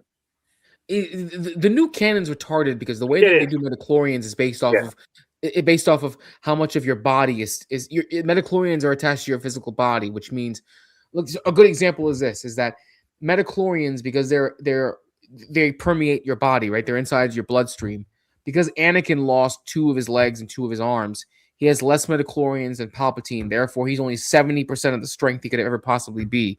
Therefore, he's less powerful than Palpatine, which is retarded because he's the chosen one. So the amount of midichlorians he has shouldn't matter. In fact, because the Force is immaterial, it shouldn't matter how many midichlorians are in your body to be how powerful you are. It should be the connection that you're able to foster with the Force. So the way they've changed it is actually absolutely stupid. The But that old was way part- they used to do it mattered. That actually was made more part of Palpatine's plan, though, was that he wanted Vader for himself, but he knew that Vader was too powerful, so he had to find a way to stunt him a bit. So, But I'm saying the concept of saying that your midichlorians, how powerful you are to the Force, is dependent upon your body being intact makes no sense. no, it's supposed to be like the number, so the way it was originally done, and then Lucas changed his mind on it, is that it was originally supposed to be anybody could be a Jedi. You just had to train hard for it.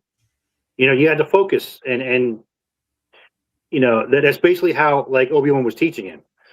But then when they got to the next trilogy, they started getting to they tried to scientifically, quantify the Force, and that's when it lost all of its magic. It was supposed to be space magic.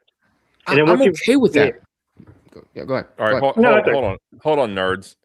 Are you guys ready for a competition? As soon as you unfreeze, yeah. I don't know why I keep freezing, but it really sparked my interest when you said that Anakin's midichlorian count went down when he was a quad amputee? Quadriplegic. Well, quadriplegic would be a better quad term. amputee. Yeah, he'd be quad amputee. Well, he's not a plegic; he's an amputee. I know he's not, but I mean, if not for the fact it's the Star Wars universe, he'd be a quadriplegic. By the way, that's also a loophole. Can you explain to me how it is that Camino literally is a planet where we can clone full ass humans, but we can't for some reason clone body parts, but we can clone humans? Well, we can clone goats, but we can't clone body parts. Well, We also don't exist in a reality that is thousands of years more advanced than we are. Do you understand that? Like we can download in the Star Wars universe, they can download consciousness into droids. Well, I think the Of an problem actual is I think the need is not there because, as we all know, The need is most definitely there. What are you It's talking not. about? Luke Skywalker got his hand cut off, and he got a new robot hand sewn right on the same episode, bro. When you have these great robot hands and you can actually feel, and it's stronger, you're like $6 million man. But anyways, nerds, let's see who is the biggest nerd. This is according to AI Overview. Anyone want to go for a top 5 highest midichlorian level count? And this is interesting. It says per cell, not overall. So that's kind of odd. So if you have more cells, do you actually have more midichlorians, or what? How does that work? Is this like pound for pound? So number one. Okay. You guys scared?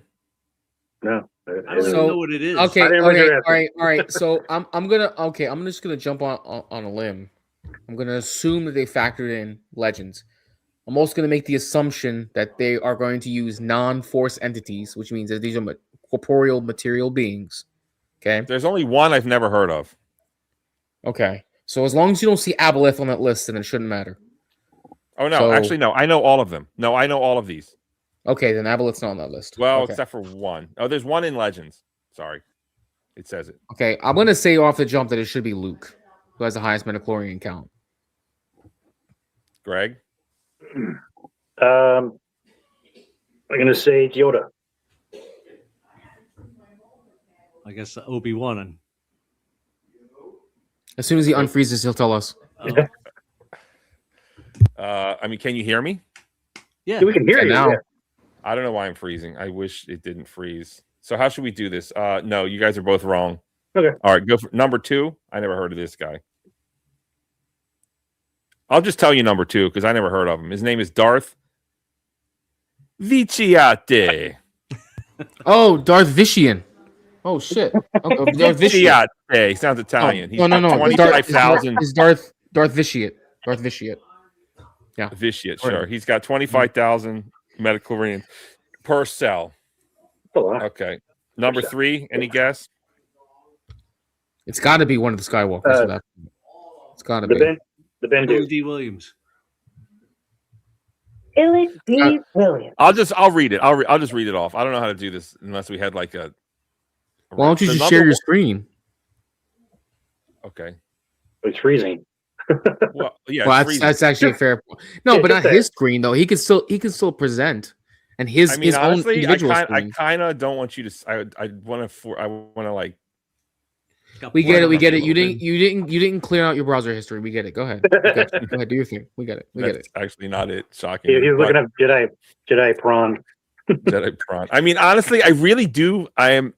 Is it wrong of me to be interspecially attracted to the green thing with the things coming off her head? You know. Oh, the What- Twi'leks. Oh, Twi'lek, oh no, bro. Yeah, Bro, They green dance. game, They what- dance for Java. Like, Dude, can- not at all. In the Star Wars universe, bro, those are the thoughts of the Star Wars universe, bro. Yeah. That's actually a thing in Star they're Wars. so Twi'leks? pretty. Yes. They're so Twi'leks, pretty. They're the Filipinos of the Star Wars universe. Yes. Yeah, Well- that's actually not a weird thing at all. And that's baked into the canon. Twi'leks are like, the stop and goes of the Star Wars universe. You can like hold those appendages or whatever. Their hair is always done because it's just 2 There you pieces. go, bro. Anyways, all right. Number 1, Anakin Skywalker, 27,000. So Yeah, that makes sense. Yeah, he's the that's chosen Darth one. Vader. Per cell. yeah. Number 2 is we talked about. Number 3, Luke, 20,000. Okay. Implied, though lower than Anakin. 20,000 is implied, but he's lower than his father. Leia, interesting. They gave her last name Solo. I guess they got married, so she's 20,000. Really? Yeah, Really? but she's I lower, didn't but realize that same high. number, but lower. Yoda 17.7. Hmm. Darth Sidious, Palpatine, high but generally considered lower than Anakin Yoda. Am I still frozen? Yep. Yeah, you've been frozen actually Oh, now for like yeah. the past several minutes. Actually, Your frame is changing every minute. What the fuck is going on here? This is really. Oh, Now you're moving. hold on. It's Now you're probably moving. Okay, there you go. Probably that. Oops. yeah, you're going back. Okay. Do you actually Sorry. have do you actually have the Ethernet plugged into your computer, or is this based off Wi-Fi? Yeah. Wait, what's Wi-Fi? It's an old. No, it's not Wi-Fi at all. You have the Ethernet. Okay. All right. You might want to check Yeah. your connection on your Ethernet just to Promise. be on the safe Always side. have. It's an old computer. No, it was Wondershare Fedora and an old computer. It's too much for it. That Wondershare slows everything down. Anyways.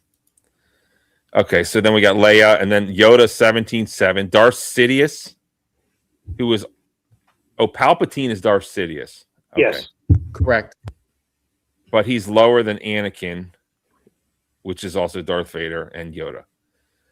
And then coming in last out of 1, 2, 3, 4, 5, 6, 7. Who do you think is 7th? It's probably Guess it. Obi-Wan. Mace Windu. Mace Windu. Got it. Uh-huh, there you go. You didn't have to lean away. Purple lightsaber. Hey, man, he was powerful. Purple lightsaber. Who's Let me that get rid dude? of this window. He was that dude. What? I said he was that dude, Mace Windu. Rhymes or something. Yeah, straight up. Okay, so You just don't make friends. who? Oh, Read I'm some sorry. comments. Hold on. Barney seems mad. He could never be a Jedi. He's too emotionally attached. I know. I know it's true. I'm not good with love him and leave him is not for me. It's just not. What can I say? What's going on? Nothing but the rent. And may the 4th be with you. Barney, do you wonder why you don't do better numbers? Probably because my content sucks, I guess.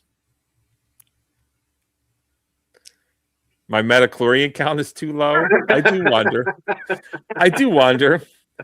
But I don't want to dwell on it too much. Thanks for reminding me of, something else. Yeah, that's it. Thanks for the good vibes. I'll go on that. Okay. What are we talking about? Star Wars? How to improve it. How to improve it. Okay, yeah. Metachlorian count. How to improve it. Okay. Let's say that Greg and Jay have been hired and paid $10 million each to make the new Star Wars. What are we doing? What does it look like?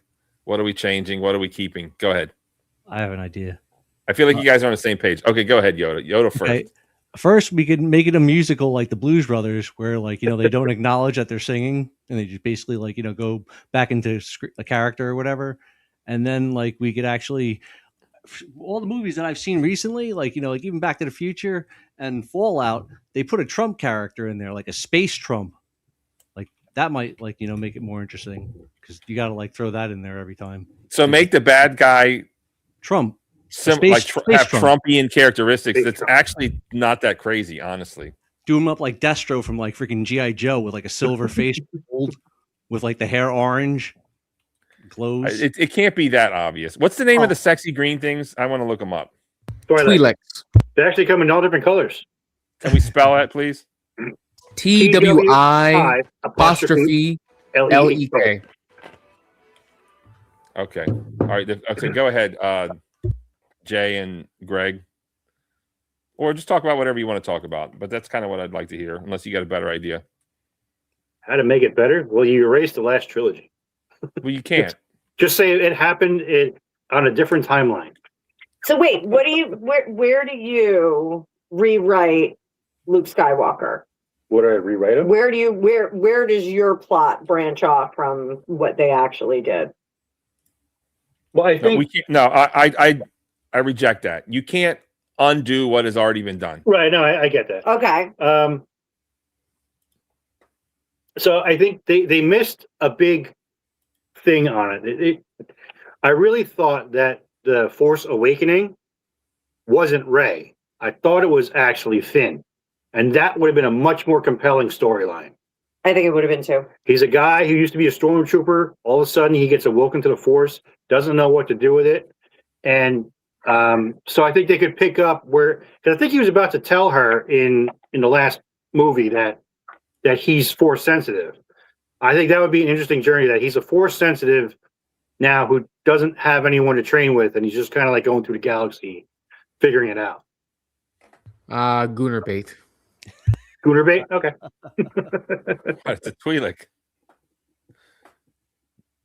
It's not good. If you really, all right, well, I'll wait till you're done with your.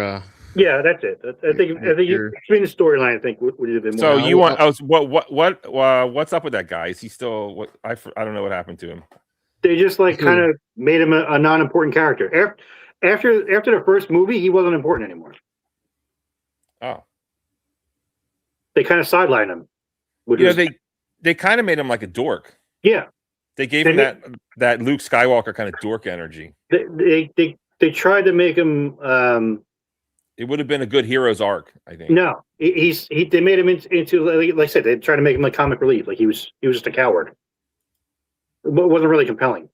He's like, Ray, save me. Yeah.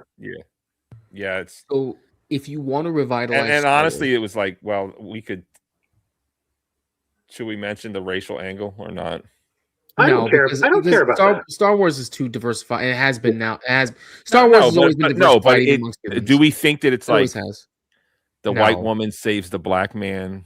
No, I don't we're not believe going to go that. No, because you can't on one hand say that Star Wars is super fucking woke, and on the one hand turn around and say, oh my god, there's this racial angle. You can't have both. Yeah, but they have a hierarchy. They have a hierarchy. They do. Yes, they do. But you can't sit here and say that it's woke and meant to be for equality and all this other bullshit while turning around and saying, oh, it's also racist. I really don't think it was about the white woman saving the black man. It was just about the woman saving the man.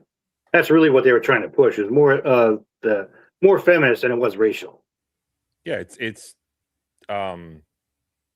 misandrist in a way, perhaps. Or maybe I should just lay off that. So if you really want to save Star Wars, you want to save the franchise, you want to revitalize it, basically give it a renaissance. Canonize everything. All legends are now canon, which means that they can pull from everything. What you would do is you would start a completely different. You're not even creating anything brand new. You're already pulling from source material that already exists, and you're going to pull from the biggest story arc that Legends has ever seen. You're going to start with a series. You're going to start with shows. It could be on Disney Plus, which would make sense.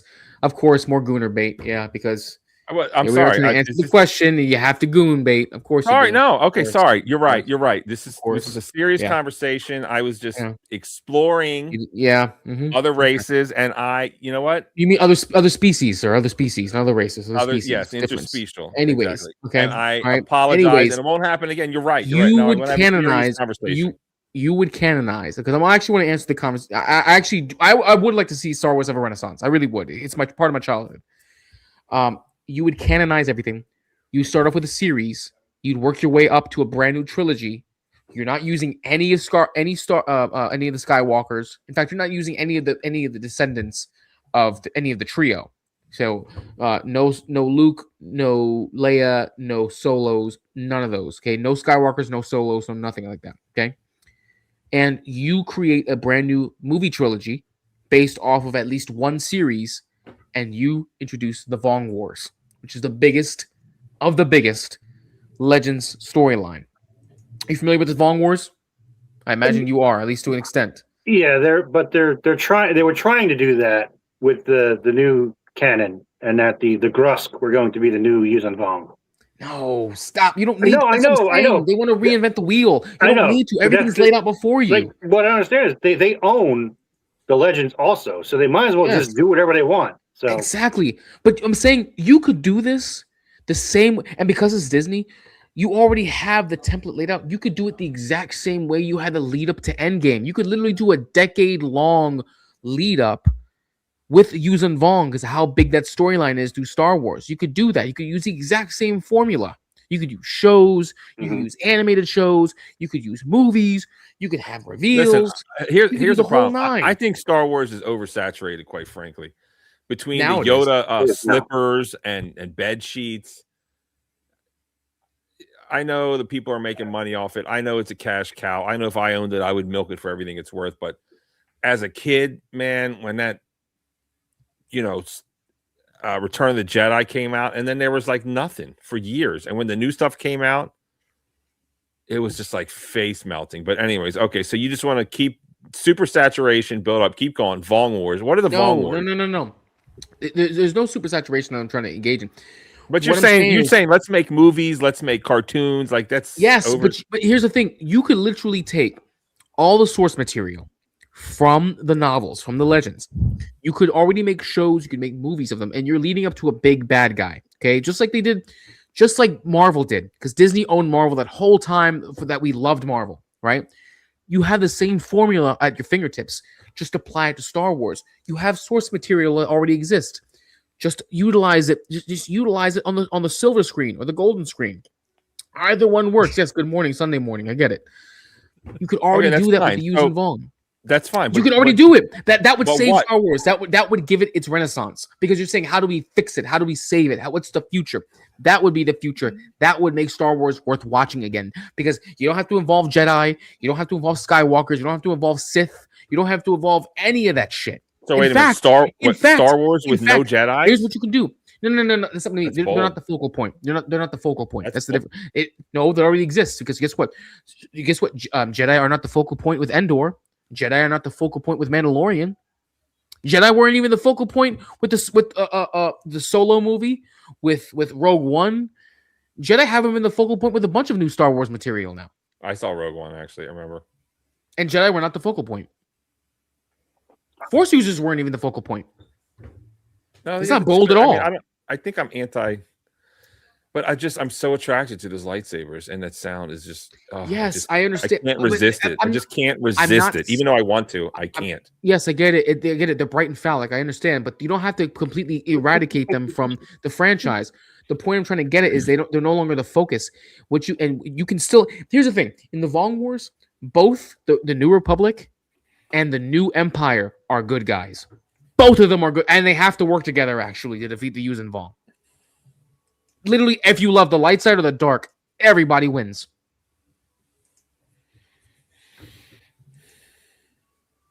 All right. Well, you're hired.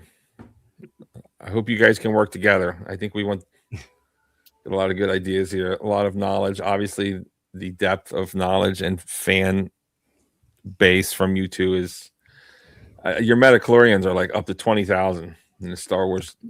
Honestly, I'm not even the biggest Star Wars fan. I love Star Wars too, but honestly, of the big three of the Star franchises, Stargate was the one I grew up with and loved the most of all of them, to be honest. Stargate is Star Trek. What are you talking about? Stargate. What is? I don't even know what that is. Stargate? Because you're a fucking square. That's why. That's you right there. That's you. Stargate is a renowned military science fiction. It was a movie that came out in was it late 80s, I think? No, 90s. They came out 90s. Yeah, I was a kid. I was a kid when that came out. It was really interesting. It was the movie was Kurt Russell and James Spader. James Spader. I said Matthew Spader. They were they found this artifact. They turned it on, found out it's a wormhole into the past, and they go to the past, and they go to ancient Egypt. Oh no, sorry, it was another planet. They went to Abydos. That's the planet's name. Right, I'm sorry, right. But I haven't seen it in a long time. But it's basically they go to this neo Egyptian society with lasers and shit going off, and they find out that it was that. Or they find out that they were at Earth, and that's how the Stargate got there. Correct? If I may be bullshitting. I'm making. Trust me, don't worry, bro. I got you. So when they end up activating the gate, the reason why they activate the gate is because the person who ends up uncovering it back in the 30s realizes that there are symbols that match certain constellations. And they end up finding out that through the hieroglyphics that they read is that there was an evil entity that once existed in ancient Egypt that was harvesting people, and that the humans of Egypt eventually rose up and drove this evil entity away. And they found out that they went through that gate. Well, it turns out that it wasn't just something metaphorical from lore. The Stargate, the gate, right, the gateway to heaven, actually was a real life gate, and they found a way to power it. And they found out that they could not only power it, but that each of the symbols, each of the chevrons, the constellations, was actually a map, an address to a different Stargate. They just so happened to open up the first one they saw, and they realized that, oh my God, there's humans here. Oh my God, they worship a deity. Oh my God, they worship Ra. Oh my God, Ra's real. Ra's an alien. Ra's a Goa'uld. The Goa'uld in the movie is the only one that looks different from the Goa'uld in the show. So, bro, if this was Stargate, there'd be a different story. We don't even get me started, bro. People think I know a lot about Star Trek. People think I know a lot about Star Wars. If this was Stargate, it would be a fucking wrap. It wouldn't even matter. It looks like it's free on YouTube. There's the link. I think I'll watch it. It's free on Netflix. Yeah, it's a good movie. It's a good show. All right. Honestly, except for Stargate Universe. Stargate Universe, that was some dog shit. But, I mean, the thing with Kurt Russell is probably the best thing ever, and then Soldier's pretty good. I don't know. Thoughts? He didn't say a word in that movie. Yes, he did. Did he? It's still a good movie. Oh yeah, wait. Kurt Russell? Oh yeah, I keep thinking that he was so quiet in the movie. He didn't barely speak at all. That's what it was. I mean, he did. He got a fucking payday too for that. Actually, he got Rambo money for that movie because he thought the script was stupid. They had to pay him Rambo levels of money for him to. And that's when Kurt Russell was big. That's like when Kurt Russell was in his heyday. Tango and Cash days. Tango and Cash. Yeah. All right. Let's start to wrap it up here. What is there's something happening with Star Wars, right? Is there another Mandalorian? There's a movie coming out or something? There's a movie called Mandalorian and Grogu. Is that out or hold on? Mandalorian coming out. Yeah, it's coming out probably in summer or something like that. 2026. It's 2026. So it's got like a young Yoda with another one of these Boba Fett types. And it's actually May 21st. There you go. Okay, so let's watch it and let's come back and do a review. We down? Sure. I mean, sure, yeah. I mean, I need an excuse to go to the movie theater. At least until Street Fighter comes out. You know. Sure. Fair enough. All right, everybody. All right, closing thoughts. Yeah. Yoda, go first. Well, I'll give you a main screen you family show, of course. Let me go for it, Yoda. Okay, well, I mean, I enjoyed the trilogy. I didn't really enjoy the other ones like that they made. I don't know. That's all I got really. I mean, the three were pretty good, and I don't know. I don't think there's really, I mean, they're pretty much just going to go downhill. Sorry, that's all I got. Pretty much going to go downhill. Okay, thank you so much, Yoda. I'll see you next time. Day. Thank you for all that you do. Later, guys. Have a good one. All right, Rillo, go ahead. Give it to me. Closing thoughts. Guys, as always, this is a great May the 4th. Tomorrow should be May the 5th be with you, and it should be the 6th, should be Revenge of the 6th. A lot of people say Revenge of the 5th, but that's retarded. You should say Revenge of the 6th because phonetically it sounds close to Sith, and that makes more sense. I love Star Wars, of course. It's better than Star Trek. In my opinion, not as good as Stargate, but I mean, I have my own personal affections for Stargate. But of course, all of them, every single one would get bodied by the Imperium of Man if it was Warhammer 40K. Just remember that, guys. If you want to know a superior form of sci-fi, Warhammer 40K is better because it would body any one of the other 100% sci-fi franchises. In case you don't know what it is, just look up Warhammer 40K and then come talk to me afterward. Thanks for having me, Barney.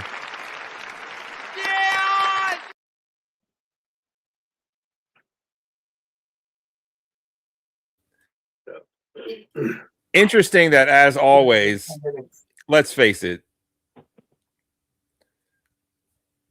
and maybe you can help me out here, Greg, or maybe you're biased, but the truth is the truth. People that like Star Trek, I think they're just smarter than Star Wars fans. I mean, yes or no? They're just smarter. Well, yeah, because that's the difference between science fiction and science fantasy. You can watch Star Wars and not have to worry about how things work. Like, they just work, Like, yeah, some people have tried to retrofit like science into Star Wars, but you don't need it. With Star Trek, everything that's put into Star Trek, or mostly everything that's put into Star Trek, has some kind of scientific background to it. So you need to have some kind of scientific knowledge to understand some of the jargon that they're talking about. So yeah, there is some probably a little bit more need for intellect to watch Star Trek to really get into it. Absolutely. So I hope you heard that, Jay Rillo. And this other Warhammer 40K sounds like a video game, but Greg, give me closing thoughts. No, Warhammer is an entire monster of science fiction. Anna hates it. I don't hate it. I just don't enjoy it. Yeah, it takes over your whole life. It's a tabletop war game, but the lore behind it is just absolutely ridiculous and completely nuts. But anyway, I enjoyed myself. No, hold on. Well, no, hold on. No, yeah, I think my brother plays that. He 3D prints his own characters or something. Yeah, don't say that out loud, otherwise Games Workshop will sue him. Otherwise, what? Give me your closing thoughts on Star Wars, past, present, future, moving forward. Go ahead. I don't think anything is unfixable, but as of right now, the state that it's in, it's broken. So it needs to be fixed. Hopefully they get it back on track. That's how I feel. All right. Well, hopefully, indeed, Greg. Mhm. Thank you so much. May the fourth be with you. I didn't know that sixth. What is Thank it? you. May the sixth Lord. Is Revenge of the Sixth. May Revenge 6th. of the May Sixth. 6th I is like that. Revenge of the Sixth. Yes. Should And we of meet course, back here on the 6th? maybe. Why not? Yeah. Let's do. Do you want to do a Sith Lord episode? I don't know. Well, depends. Depends what happens in the news. Depends what happens on Feliz Cinco de Mayo. Let's not forget that. No te olvides el Cinco de Mayo. And we'll see. But that's it. Take it easy, y'all. Thank you so much. I'm going to give my closing thoughts. Thank you, Greg. Or Anna, did you want to say something? No, I think my man said it all. My man. Yeah, your man. Your mog. My mog. The A-Mog. Half man, half dog. The A-Mog. The A-Mog's got to handle. Okay, thank you so much. I'll see you on the flip side. All right, everybody. May the 4th be with you for all of those that hear me, for all of you that have joined. It's hard to say how important Star Wars was growing up. It's hard to say that Star Wars wasn't kind of like a religion, and I think it is a misguided religion because it taught us that Jedi Knights were good, that people who walk around and talk eloquently walk silently and carry a big stick. I mean, it's out of control. Jedi Knights are terrorists. The Rebel Alliance are violent Antifas. And I just pray for one day that the Republic will restore order to the galaxy. Let's hope so. May the 4th, and when I say 4th, may the Sith dark side of the 4th be with you. Thank you so much. And I hope you like my new outro video. Let's go.